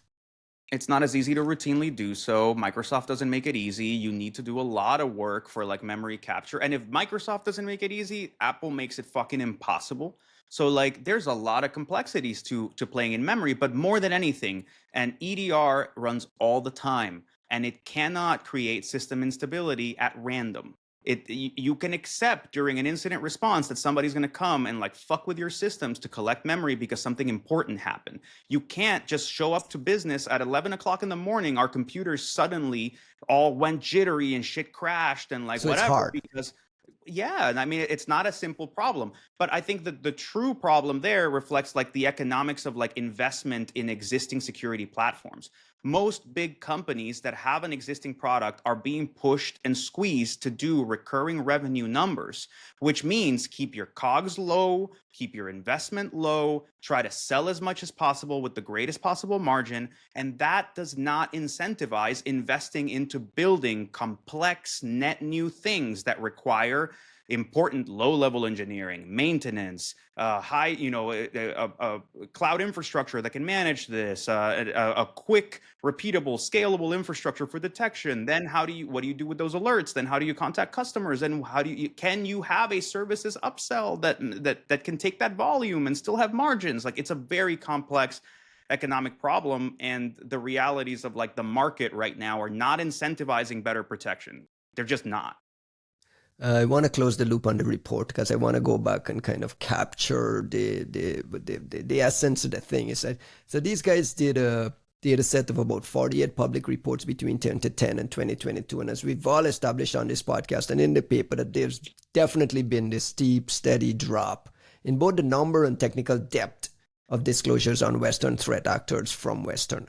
Where does this leave us, Juanito? You're a paleontologist and an historian in this time, right? Like if we have this like systematically distorted view of what the landscape looks like, what the real, cyber conflict out there looks like, because the biggest half of it is completely dark and missing. What does this tell us about like how we're making policy, how we're advising? Like we have this incomplete and politically skewed view. Where does this leave us as like observers? I mean, this is a pet topic of mine, and like I go back to it all the time and bitch and moan. And frankly, like I kept saying flattery mostly because it's nice to see people like come into what is very much a passion area for me and for Costin, where like we're the ones who've pushed this idea of cyber paleontology, and we've had folks who've collaborated or who've decided to jump on that bandwagon, and God bless them for doing it, but it's very few and far between. I was reading this paper, and not to like toot my own horn or Costin's horn or whatever, but like, look, there are maybe a dozen cyber arsonists, as I call them, which are the researchers who are willing, you know who you are, who are willing to stare into the fucking Ark of the Covenant and be willing to pull something out that's spicy as fuck. And some of the things that they hinted at here of like, hey, there's local initiatives, or like people do research and they just don't talk about it. Like the academics don't understand in this case that like there's a lot that companies know and that they keep tracking and that they work on that they just never publish. There's nothing. It's what I've kept trying to tell people on this podcast and on stage. There is nothing that forces these companies to tell you what they know, and you should find that objectionable because this is the only way you're ever going to find out about what's happening in cyberspace. So like I appreciate, like I said, Kevin Mandy and everybody being so forthright about like, look, we're just not going to publish on Western shit. Okay, I respect it, and at wartime, I'm not going to complain about it, but I will say that in 10 years, we're going to regret how poor our true source of truth is on this. When we see more shitty cyber policy coming down the pipe, and like this being such a standout academic paper compared to almost all academic discussion about threat intel is like you could just set it on fire and like nobody would be poorer for it. It goes to show what happens with the fact that like you have so little ground truth material out there. And like I get pissy about this because it's not that researchers don't want to do this work. It's that it's not even that they're scared for their lives, which I think, that whole age of innocence suggests that like people didn't know they were weighing into some heavy shit. People knew. The fucking Stuxnet researchers at Symantec were all telling each other, hey man, I'm not about to hang myself. Like they knew that they were, though, right? It was a different time. I think the point you made Israel, 2 weeks ago. Israel was freaking the fuck out about like nuclear weapons in Iran. It was not peacetime for them. They were blowing people up in Iran who were working on the nuclear program. So like it's not that people were so innocent. I think the age of innocence is not for the researchers who were doing the research, but for the business people who didn't yet understand what we were dragging them into. And the minute the business folk realized what was happening, their balls disappeared completely and they started running for the fucking hills. And that's where you get this like pussyfooting bullshit where you have companies out there who are unwilling to publish on Chinese APTs, much less Western ones. And like because their factories are in China. I mean, we had this conversation before, right? Like their economic interests and you have to account for the dynamics here. And there's a reason I keep beating the drum against the mega corporations. And like even this report saying Google is willing to do X, Y, and Z. No, Google did the fucking O-Day drop because of Shane and whomever else was in there. And Google did Gossip Girl because of Silas and I. And if they knew what we were dragging them into, they would have fucking burned the house down before they let us get on stage. That's just the truth of it. None of these companies have the stomach to do any of it. Costin, not the big ones, not the huge ones. Do you remember the big part of the Dooku 2 story was the spying on the P5+1 talks in hotels? I was listening, I was watching these negotiations happen. Trump and the Iranians are trying to negotiate a deal. And in the background, the reporting, in the New York Times reporting is that Netanyahu wants to go drop bombs. And I'm curious to see that when you read those stories and you're reading these things, do you imagine what the APTs are happening in the background doing the spying on these talks and getting involved? Is it natural for you to assume that there's some cyber activity in the background doing all of this spying? I think there probably is activity, but it may be very different from what we imagine we saw that back it in the is nowadays. I think things have changed a lot, and the technologies which are available today are what do you think it looks like now? Different. I think it's a lot, like I said, it's a lot about mobile devices. I think it's a lot about metadata intelligence. I think it's a lot about leveraging exotic technologies to listen on these discussions, such as, I don't know, radio wave spying through glass and shit. Electrical fluctuations in thermostats caused by audio vibrations in some faulty semiconductor junction and things like that. That's not something an APT research paper will flag anyway. We call them exquisite technology. Exquisite collection methods, I think, would be the right way to say it. But I think there's probably two dimensions of this whole discussion, which I personally find fascinating. The first one is kind of a conspiracy question that I wanted to ask back at you guys, which is, when is it acceptable to publish a paleontology story? Like, is it like 10 years later, 15, 20, 25? I've had this conversation with a country. I'm like, okay, I'll publish on it now. Can I do it in 5 years?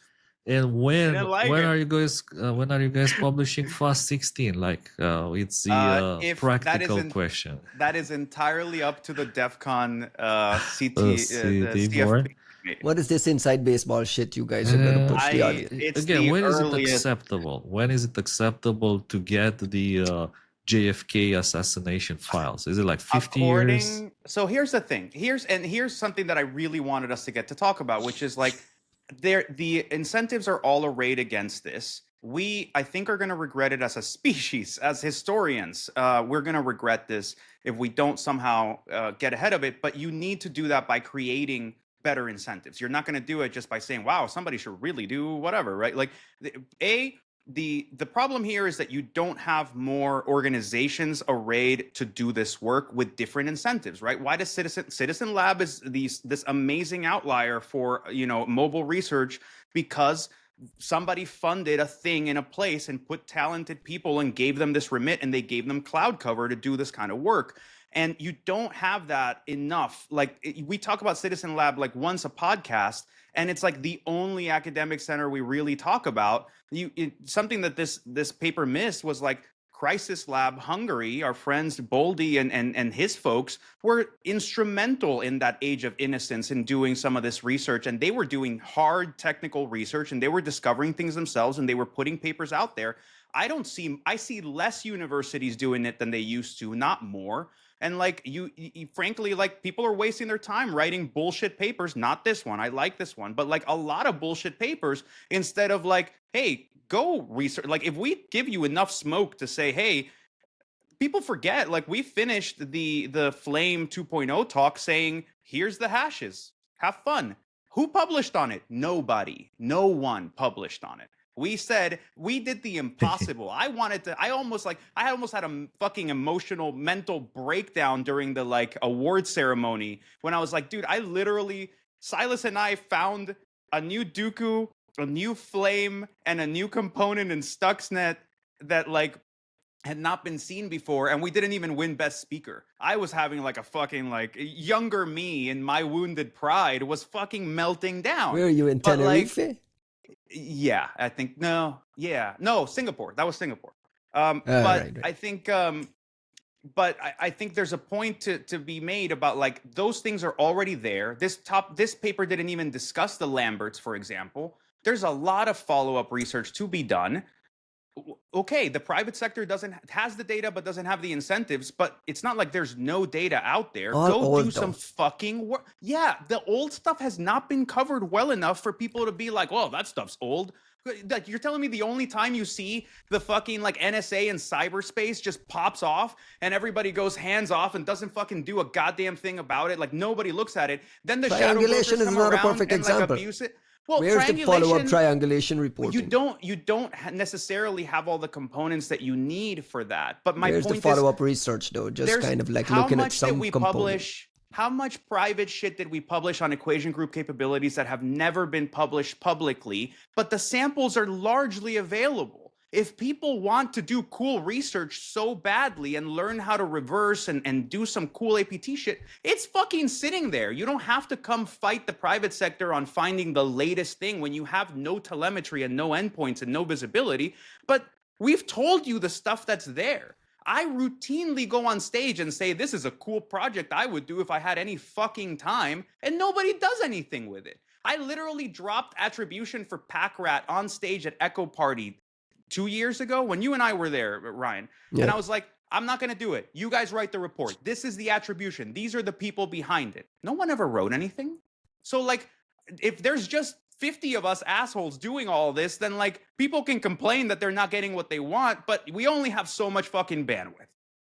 We're out here doing podcasts for free and shit. We don't have time to write reports. Costin, some final thoughts. Well, quickly, final thoughts with a very specific question. Do you think it changes? Do you think that the tide turns at some point, or this is going to be this is just our norm and this is how it's going to be moving forward?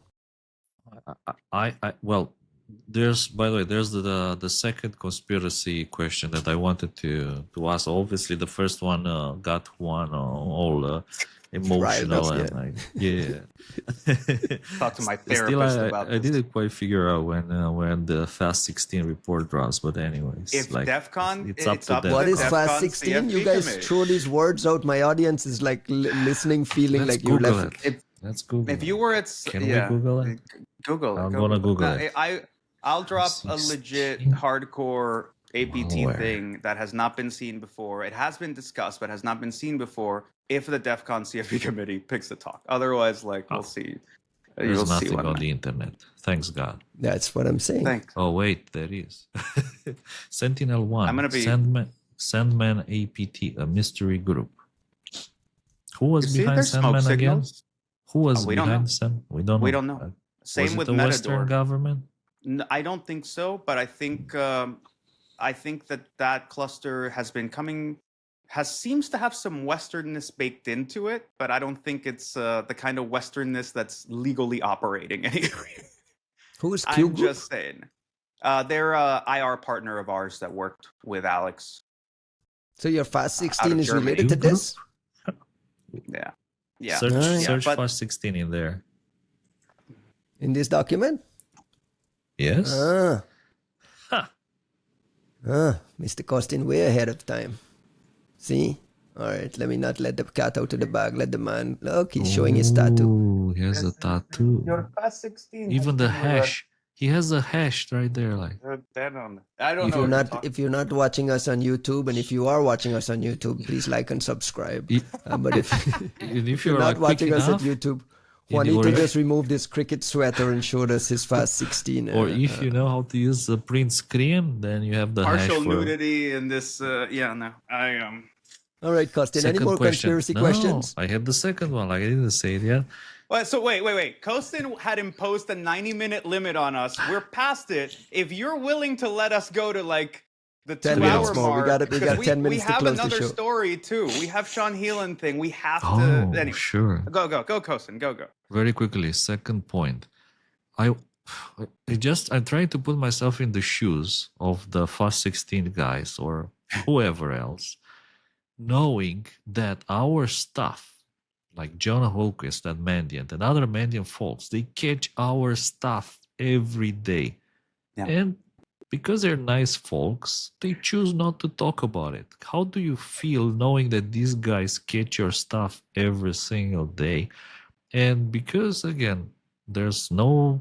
There's some collusion there, though. Yeah, but the risk... I think saying the every risk, single guys, day, the just every the single risk. day part makes it sound like it's like a bigger, that it's a constant thing. It's not every single day. But he's It asking, is he's asking a specific question, knowing that you will be whitelisted. No, Wittingly or Not, unwittingly. not being whitelisted. Whoa. Knowing- Do not say that. That is Knowing- not, that is very different. the one Being of these... whitelisted says there's no detection and you don't tell the customer. If Let him anybody's ask the doing question. that, Ask the go fuck question, yourself. Costin. Knowing that one of these cyber arsonists that you were talking about one day ends up at Mandian and writes like, or tattoos, all those hashes of things that they are catching every single day, month, year, or whatever. How do you feel about like the risk? How do you Well, they calculate, don't fucking like integrate it. the risk? They do not like it, and it's why I wrote Ethics and Perils of APT Research in 2015 and discussed like you need to have some very honest to God conversations with yourself about like what matters on stealth. Intelligence agencies find it anathema to be discussed publicly and have their methods discussed publicly, their victims and targets discussed publicly. Like there's everything about public threat intel is an undesirable pain in the ass for intelligence agencies. They fucking hate, like they, on some level, they fucking hate it. The thing is, we've also mixed the game up by giving them this defense remit, where like you see countries like we just Czech Republic needing, well, we just and the Dutch celebrated and- the Dutch giving But us dude- these morsels. But look, you've given them, you've basically put them of this like two-faced remit where they're the ones having to hide their ops and attack things, and they're also the ones having to defend everybody else and out each other's ops. And we put them in a very awkward position because honestly, if that weren't the case, if the dual remit weren't under some of these same houses, in many ways, I think you would see a still very unfavorable view of private sector researchers. Like the Mossad back in the day had a very different view of us as researchers than they would, than that government would now, that they also have to defend themselves and they care about other people's operations and so on. And same goes for the US. Like nobody from the NSA was out here having conversations with fucking anybody back when like the Equation Group drops first happened, not even when the Shadow Brokers drops happened. So like it's something that these intelligence agencies, like people don't understand how head in the sand some of these organizations can be. When you make them live under that level of classification in rooms with no news, much less any kind of like connection to the outside world, a lot of people lose perspective on what's happening out in the world, and things change and the people inside sometimes don't even realize it. It took the IC, the global IC, a very long time to come to terms with what was happening in the real world, with cyber suddenly becoming a topic of discussion that like everybody on the street will talk to you about some solar wind style incident or WannaCry or whatever. Like shit changed under our feet, and it was really disconcerting for us. I'm sure it was way more disconcerting for the intelligence community. Just nobody's gotten to tell that story. Costin, you happy with that answer? Again, it's a rhetorical question, like it's something that you just throw out there, but I can imagine myself in that position, and I think like you can imagine yourself in the opposite position where you are in one of these companies that you find these things. And the best, let's say, conclusion that I think you arrive at after a while is that maybe, no discovery, no problem. Like if you don't catch these things, you have no problem. Other people have no problem. It's even better Whitelisting. that's It's the an implied worst. whitelisting. Whitelist, knowing You and cannot do ignoring not it say that. Do is not say much that. worse. None of the people discussed quoted in this article nor on this call No, have but done no, I know, I get that. Now, we're whitelisting. not talking about the But I report. just What I want Costin is to, there's an discussing here, important distinction, right? right? Like But what Costin whitelisting is is not it. right, but what Costin is discussing here is the negative, right? It's like the ones that you just don't know, you don't want to know, and because there's no incentive for you to know one, and there's no punishment for you to not know. So it's kind of like this. I'm not going to use a whitelisting word. Now, No. but now you're, and that's because there's a difference between blocking and discussing. There's a difference between publishing and mitigating. Like there's different things, and I think that's why I put all of the concern on the publishing part and what the people know and what we will be able to characterize in 10 years. Because I think there is a clear business interest in mitigating and responding. That's part of the business, but there is no clear interest in publishing.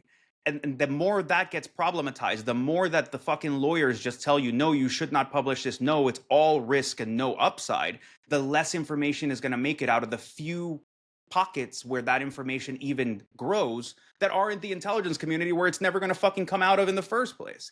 So like it's a really dire situation, and there are very few people willing to engage this in. There are very few people doing it. There's fewer people willing to engage it, and there's even fewer people who are willing to like just put themselves out there and be like, car bomb me, bro, but here's a blog post, right? Like it's just. And then there's three assholes on a problem podcast just dropping shit. Shut the fuck up. Quickly, can we just look at the Sean Heelan blog post very quickly? I thought this was a really standout thing, a blog on how he used O3 to find a remote zero-day vulnerability in Linux kernel SMB implementation. Sean Heelan used to be Halvar's co-founder at Optimize, security researcher that very, very well respected. I might also add that Exbo, which is a startup where Nico Wiseman is the CISO over there. These guys are like on the top billing of HackerOne's. They top the chart for HackerOne. Top charts for HackerOne at finding vulnerabilities. Insane. So if we've reached the stage now where the models are finding bugs, I don't want to say at scale, but we've automated it into finding serious things. What do you, Juanito? You flagged this. Why is this a significant thing? I think. First of all, Sean Heelan is a truly brilliant individual, from my understanding, and he's in a position to do something that a lot of us are not. If you read this blog post, he did not set out to find an O-Day with an LLM. He set out. He was working on some open source stuff, and he basically had already found a bug, a vuln, and basically, since he was the only person who knew about it at that point, he was sitting on what's called a hard eval, like a really good benchmarking evaluation of net new complex reasoning that you could test an LLM with, that you know for a fact the LLM has not seen before, has not been prepared for it, that it was not part of the training set, etc., because you're the only person on earth who knows this shit. So he goes to test it and get some really interesting results. If this blog post had only had that, it would be really fucking interesting. But then, as he's doing these experiments, the O3, the OpenAI's reasoning model, the more powerful one that's available for folks right now, discovers a different vuln in the same component. So it's a fucking, like, he says it's like, this is probably the first time an LLM has ever like discovered a vuln or an O-Day. I don't know if that's actually necessarily true, but publicly, yes, right? Like, where do you measure it? Next to Aardvark, next to other things. But I don't think that diminishes from the value of this. Also because his tooling, his prompting is public. It's on GitHub. So you can see the prompt. he's discussing the number of lines of code that it needed to fit in the context in order to find the vuln in the first place, and the amount of runs, because it's a stochastic system, it's not deterministic. So folks have a hard time grokking this, but you basically, in a deterministic system, the kind of computing system we use all the time, you run an operation one time or 10 times and you're going to get the same answer every single time. Stochastic system is variable, like an LLM. You will get non-deterministic answers. So you should factor that into the run rate and run it many, many times.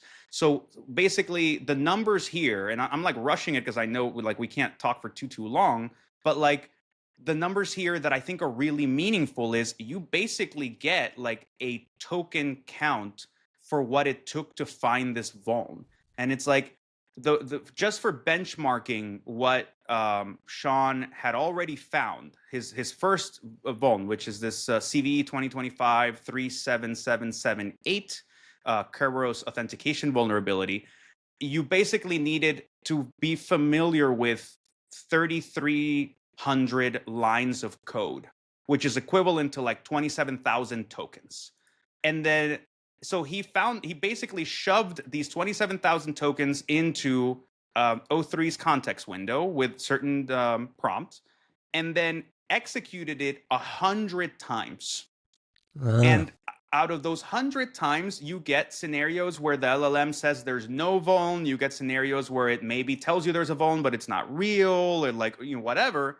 But Sean actually documents, like, with this model, running it this many times with this specific set of data, 8 out of every 100 runs found the vulnerability that he had found, which is a fascinating type of like economics of AI that we're not getting much visibility into. But you, considering that tokens for specific models have a cost attached to them, we can literally sit here and say, for the cost of, I don't know, I'm making up a fucking number, for $40, I can run this thing X amount of times, and I have X percentage probability that I will get a fresh vuln out of, you know, 8 out of 100 runs.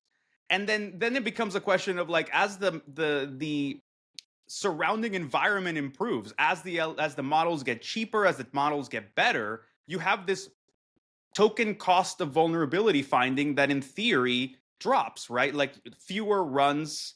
In theory, if LLMs keep getting better at reasoning, you would get more signal to noise, where you have fewer runs that are more likely to find you net new vulns. So you can attach a fucking production cost to vulnerability discovery that is fascinating. However, keep in mind, and I'm going to stop ranting, I swear, but the importance of Sean. You're not ranting, you're shilling, but go ahead. Man, I'm shilling for a brilliant person doing cool shit, right? Like I'll do that one. But no, like, dude, you made, like, honestly, you just kind of made me lose. I killed your thought. I killed your thought process. The big one the takeaway from this is the big fear is, oh my God, if the LLMs are here and we're still in V0.1, what does this look like a year from now, 2 years from now? And as these things, the costs and so on come down, and he's saying, listen, if you work in vulnerability research, you might be panicking now that this will get rid of you. And he has the counter argument is that even if you're an expert level vulnerability researcher, it's not going to replace you. It's the opposite. He is saying they're now at the stage they can make you significantly more efficient and effective. Like, where do you fall on that? Because I somewhat disagree with him. I think if we're at the very, very early stages and we're starting to see these kinds of breakthroughs, as you extrapolate 2 or 3 years out and every cost come down, skills go up, the models get better, a lot of folks are going to disappear. Where do you fall on that?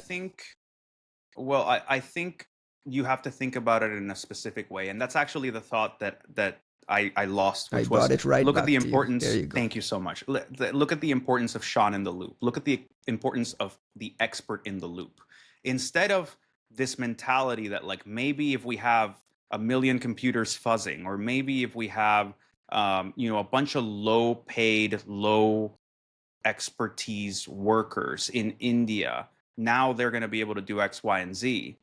The LLMs have shifted the landscape to where QA is one of the most important things in stochastic systems, and it's not this it's not this idea of like we need more bodies of lesser quality to just manage many cases. It's we actually the expert becomes that much more important and able to do that many more things, because now in some theoretical end state, Sean shows up to work, sits down, and the machine is going to serve him with, I don't know, like 400 different possible vulns that it has turned up. And he just goes, yes, no, yes, yes, no, yes, no, yes, no. Thank Or you you. write Bye. a script for the AI to do the Well, yes, no, yes, no, yes, no. but you get the point, right? Like, I think the idea being we're going to instrument this level of reasoning to its greatest capacity. And at the end of the day, you need a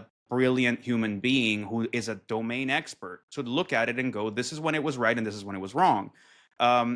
So your question, I want to answer it in kind of like a flaky way, but Sean's point in the blog is if you are someone, if you're an expert in vulnerability research, you stand to be boosted A super to an expert, insane. right?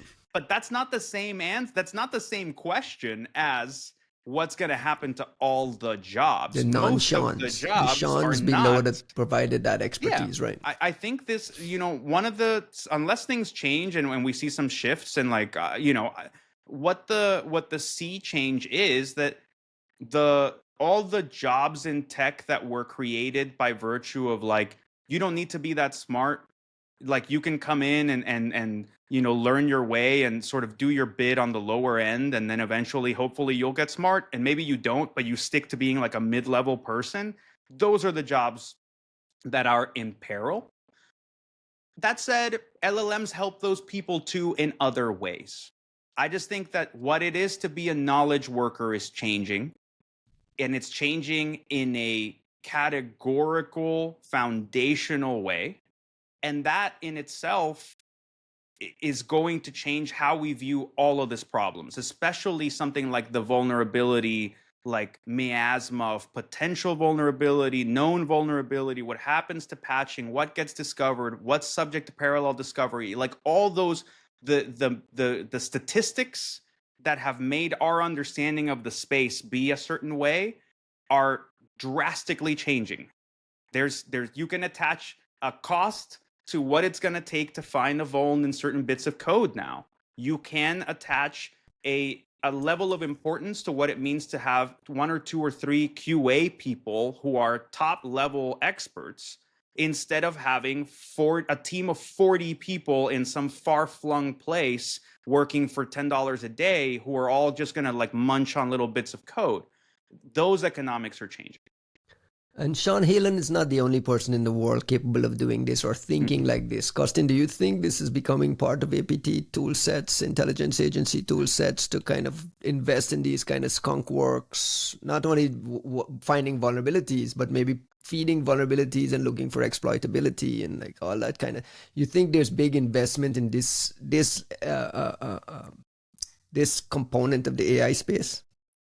Well, first of all, what I thought was fascinating about this story is the way that, in a way, he applies kind of quantum physics to AI.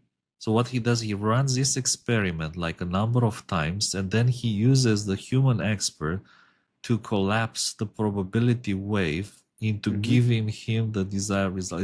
It's absolutely fascinating. If you're a physicist and you see this, you immediately recognize that what is happening here is another interpretation of quantum physics in the sphere of computer systems, which to me it's absolutely fascinating. And I would love to see at some point when they combine mining this LLM or AI models, mining them and refining them through quantum algorithms like Shor's algorithm, and then we'll probably have the singularity and kind of the end to known things. It's absolutely fascinating, and I think that going forward, more people will leverage this. It's in a way, it's absolutely amazing that by running the model a number of times, you increase the probability of getting an interesting answer. I don't even think that you need to necessarily focus on improving the models. What I think you need to do is actually focus on improving the algorithm which collapse these probability waves.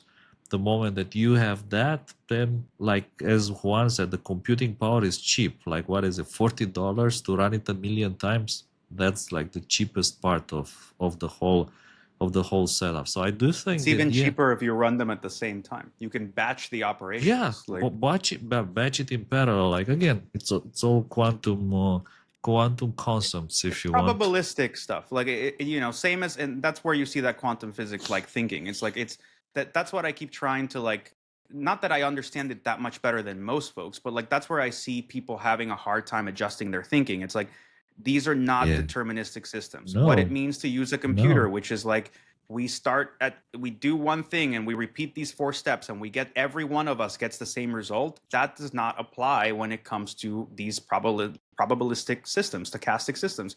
So there is an error rate you have to factor in, which is also why people who are like, oh, I tried ChatGPT once, it sucks. And you go, bro, you don't even understand like Yeah. how to play with this thing, because you should have run it 100 times and seen what you can get out of it and still measure the time investment and how much easier it was for you to like accomplish whatever task by running it 100 times, paying $4, copy pasting the one good answer you liked and moving on. I think there's a lot of potential here by combining things like symmetry, the concept of symmetry from physics and geometry and mathematics, and probabilities, and again collapsing probability waves to things like Shor's algorithm.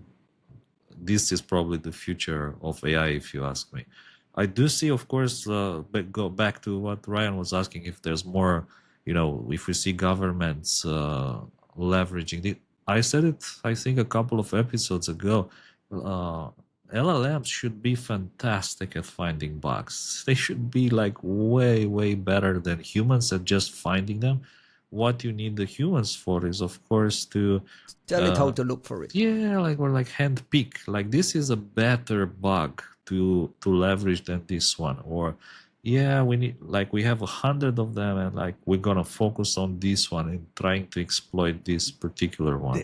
There's a corollary here. Like, I hope I didn't cut you off, Costin. I just like what you're saying is like really kind of firing things off in my head of like, there's a corollary to the Entscheidungsproblem, to the halting problem at the early part of like general computing.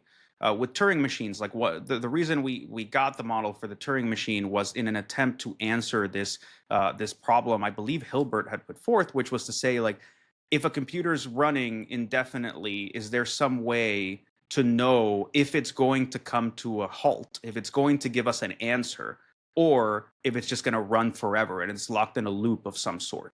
And sort of the Turing machine is sort of becomes one way to answer this. Alonso Church comes up with a different way to answer it. And essentially, the answer is like, we cannot, like, it is unsolvable. Like, we cannot know if the computer is going to come to a halt. The problem that you have with LLMs is that there's a similar-ish problem with like the run-on. The LLM is going to answer. It is going to give you as much material as you allow it to give you in token output. And the quality of that output is of variable value. So the question here is not essential, like, so much of what we are going to turn knowledge work into is about discernment, is about like higher level evaluative power of the quality of a thing, and not so much about in production, like just creating a thing out of thin air. That's where knowledge work is going to change. You don't need people to come in and like boilerplate stuff out for you as much. What you need is for people to walk in and say, here's 1,000 options. Which ones of these should we even bother with at all? Only options 2, 7, and 9. Thank you. Okay, we're going to go work with that. It's sort of adjacent to it to say the thing will always answer. That like white man hubris of like, I can always tell you what this is. I will mansplain the shit out of whatever you ask me to explain. It's going to be there. discernment is going to be the thing that's left, where like we as human beings, that's our last bastion, is walking in there and saying this is what actually has value and not. And we'll rely on computer sweatshops doing mathematics. Well, that's the ideal sweatshop. That's what the sweatshops should have been. That's why you're not supposed to care about the feelings of the fucking models, Anthropic. Costin, please close the show with some shoutouts. By the way, there's a famous analogy in philosophy for what you were saying, which is the infinite number of monkeys randomly typing on the keyboard and producing the works of Shakespeare. Yeah. Which to me it feels that is within grasp. Like nowadays we are going there. That's what we have. We just have a limited state space to look at. There's an infinite number of monkeys have already typed everything, and we basically killed the monkeys that produced bad stuff most often, and now we have the highest level, like the higher level monkeys condensed into one sweatshop, and that's what models are. Are you guys trying to trick me into a 4-hour show? Costin, close the show, please. Well, in related news from astronomy, researchers are now more confident that we are living within a simulation, like a computer simulation. And there's like some good proof in there, which to me is fantastic, as is like a recursive problem of a computer simulation within another one. And in the end, what are we doing with these computer simulations? Ghiblifying pictures of our pets and finding 0 days in SMB, Windows, the kernel and SSH, which is again about kind of the definition of success in life, enjoying things around you, having fun with friends, having 3 hours podcast episodes,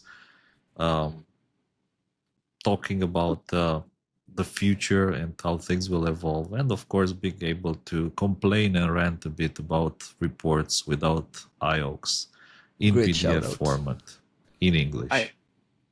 Thank you, Costin. Juanito, you got any shoutouts this week? No, I want to tag along to the concept that Costin just threw in there, since you've got a lot of time on your hands, and just say like, I think part of this is going to be reevaluating how much work life actually requires.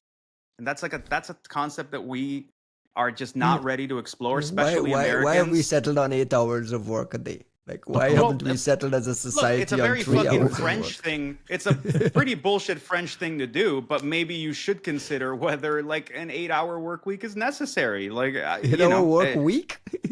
No, I'm sorry. A 40-hour work week is necessary, and whether like an 8-hour day is necessary, right? Like those are conversations we need to have as a society that we're not ready to, because we equate like poverty with stupidity, and there's a lot of implicit biases that go into like what in Spanish we would call like earning your life, which I think is a much more like explicit way of stating this sort of capitalist credo of like, you don't deserve to be alive by virtue of living. Like you have to earn that somehow by virtue of effort.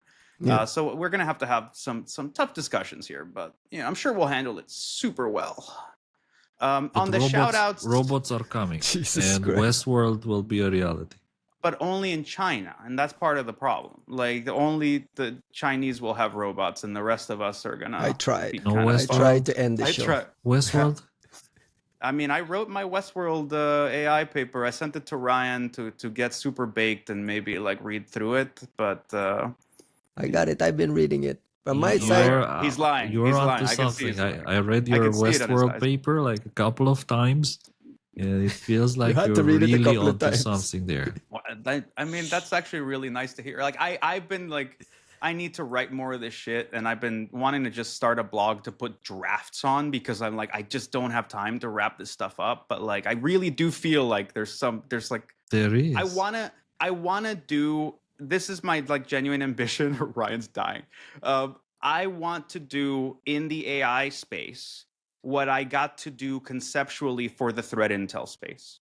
I walked into the threat intel space and got to do a lot of like conceptual stuff and methodology and saying things out loud that people knew implicitly, and then driving those to further conclusions that we didn't we hadn't thought of. And it was like a huge privilege for me to have that career in threat intel.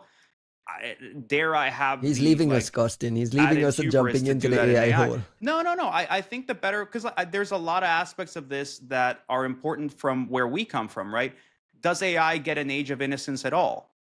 Does AI get to play that bullshit naive thing of like, well, it's okay if we're not aligned with geopolitical interests. We're just exploring. We're just being anthropic and like trying to figure out the feelings of the model and what does it want to do with its life? A And lot you're of like, the same issues transfer, right? A lot of the yeah, same threat I intel mean, it's still conversations. technology and it's still important geopolitical conquest and pretending that we're not a part of an equation that we almost certainly are. The whole country is literally debating. The United States is debating its electron output and how much to fund electricity generation with AI production in mind. This is not small bullshit. It's not like you might think it's chatbots, but this is literally like the Western gamble right now is that we will maintain some semblance of Western geopolitical supremacy, which means a familiar world, by virtue of AI somehow becoming genuinely valuable and life-changing. So for people who haven't caught on to that part, like, you can hate it, you can love it, but like this shit literally is determining whether the West has a future of some sort, at least in the eyes of the people that are planning your energy production and subsidizing and rare earth metal bullshit and like manufacturing and so on. So like, if you don't, you might think it's bullshit, but like you better catch on, because like that is how decisions are being made right now. And the AI people are the most naive about it, the most naive. So there is something to be said for bringing some of the realness of the cyber side, where we've been tussling with these people forever and saying, guys, like, this is not pretty and you're not going to like it, but like, let me tell you the situation you have found yourself in.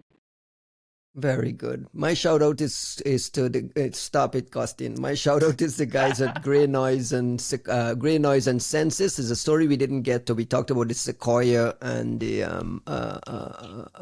what did Sequoia call Vicious it? Trap. Vicious Trap. Vicious Trap. GreyNoise came out calling it an AyySSHush, AyySSHush, AyySSHush router botnet. And my shout out is this live dashboard that these guys published, the census and a live dashboard exposing ASUS devices with IOCs and so on. So shout out to folks who are actually helping and pushing the needle forward. Maya and Silas over at Census. Let me throw one in. I did have an actual shout out that I didn't get to do, but I know you have a lot of time, so like we can take it here. So I just wanted to I wanted to shout something out here, which is this logging made easy, like LME project that CISA had put out as an open source thing. We had a faithful listener pointed out to us as a project that they're working on that is CISA supported and meant to do what we've kept saying, right? Like basically create some tool that people actually need, open source it and make it available to folks, support it from the gov. And I think we talk a lot of shit, and it's only appropriate that we also come back and say, hey, this is an example of what we wanted to see more of. This is fucking cool. And hopefully it helps a lot of folks out there. I think to the extent that, Ryan, you were talking about the pledge, there's the pledge being an incentive, a creator, and a thing that like people can leverage inside of companies in order to incentivize like good change. There's a different side to this right now, which is a lot of the US government relies on the national labs to do expert shit. And the idea is CISA would go take some of its stratospheric budget and give it to one of the national labs and say, build us a open source logging, whatever solution for the American public. That kind of stuff is in a great deal of uncertainty right now. So now is a really good moment to point out that like not everything at CISA stop shitting on the was pledge, garbage. No, fuck the pledge. But like, no, there's a level of private investment, of public sector investment, and there is a vehicle of public sector investment, and some of it is already in place. And we hope to see not just continued budget for this, but actually a bigger push from the new people that are at CISA of saying, you know what, let's stop wasting our money on all these like bullshit, like contractors or like public stuff and in like PR stuff, and instead let's fund more tools. Let's fund This more is what Costin has things been that asking people for. actually More fucking tangible need. things, more tangible, useful, actual things instead of guides and words Yeah. and stuff. So this is the stuff we should be applauding. I think that's where, shout out to the national labs. They never take, PNNL, Sandia, Lawrence Livermore, like these places, they don't ever take a fucking curtain walk. They never take a victory lap, and they seldom get called out for the good work that they do. But that is the real vehicle that organizations like CISA can employ to make real shit instead of pretending they're going to make it in-house. They're just not gonna. So like, We shout out to actually the have national podcast labs. listeners there. So, oh my Yeah, gosh, man. I was so surprised that we have listeners there. So shout out to Thank those you, guys. Mikey. Anything else? I gotta answer that email. So Anything else, Juanito? dude, so much. How much time do you have? Rolf Rolles. Oh yeah. So we just got this email while during the podcast. Our friends at Hex-Rays have announced that Rolf Rolles, absolutely brilliant, much shouted out Rolf Rolles, is their new chief scientist. I wanna say? Chief Yes. scientist, which is actually really cool. I mean, that's a shot across the bow, right? Like, we've been talking about Hex-Rays maybe not being sure what its direction is going to be, but this is definitely a really interesting development of getting what is arguably one of the most brilliant reverse engineers to ever live to That's come on amazing board. training, And right? yeah, dude. I mean, that changed my life. So Rolf will be leading the research efforts into next-gen decompilation, automated programming understanding, and advanced binary analysis capabilities, ensuring Hex-Rays tools stay ahead of emerging challenges and continue to power the global reverse engineering community. Good hire. time to update good those guy. subscriptions, guys. Let's go. All right, that's our show for this week. Thank you for listening. If you're on YouTube, like and subscribe as usual. If you're on Apple Music or Apple Podcast, No shoutouts from my side. leave a little rating there for us. Give It does help. let Costin shout people out, man. You have time, right? Like, If you're on Spotify, you can leave comments and you can rate us there as well. you're All on these little Spotify. ratings. Get All us these one of little these ratings help, my fucking- man. We need this Joe Rogan style contract so we can go publish cyber paleontology papers and shit. Absolutely. Very quick shout outs to Karim, our friend Karim, who is putting yes. together the You announcing this? countermeasure conference in Ottawa later this year. It's I in don't- November. It's so are you far announcing away. it? So far You have to away. announce Not yet, it, not man. yet. Not Alright, yet. alright. We will be in Next Canada. episode. Nevertheless, Next- good job. Shout out Good job to to Karim Karim and his team. Yeah. and his friend Saul Milk, his colleague Saul Milk, who are putting together Countermeasure 25. All I'm our Canadian planning. friends. I am have an planning idea on that you being should there. teach. You should bring some CISA people there and teach them to write some Yara rules. I already live. offered. I don't know. I'll pay for You it. forget that U.S. Government personnel can't travel to the fucking bathroom right now, much less Canada. At least there's official like trainings, and from my side, Apple iOS forensics training at Countermeasure. It's There you something go. that you can immediately like read about, like the curriculum. Next week we'll of talk that. about it in detail. All right. Oh, wait, don't you want to like talk about some of these other stories, Ryan? I think. Bye bye, guys. Have a great week. Have a great weekend. I will catch you next week. Thanks, guys.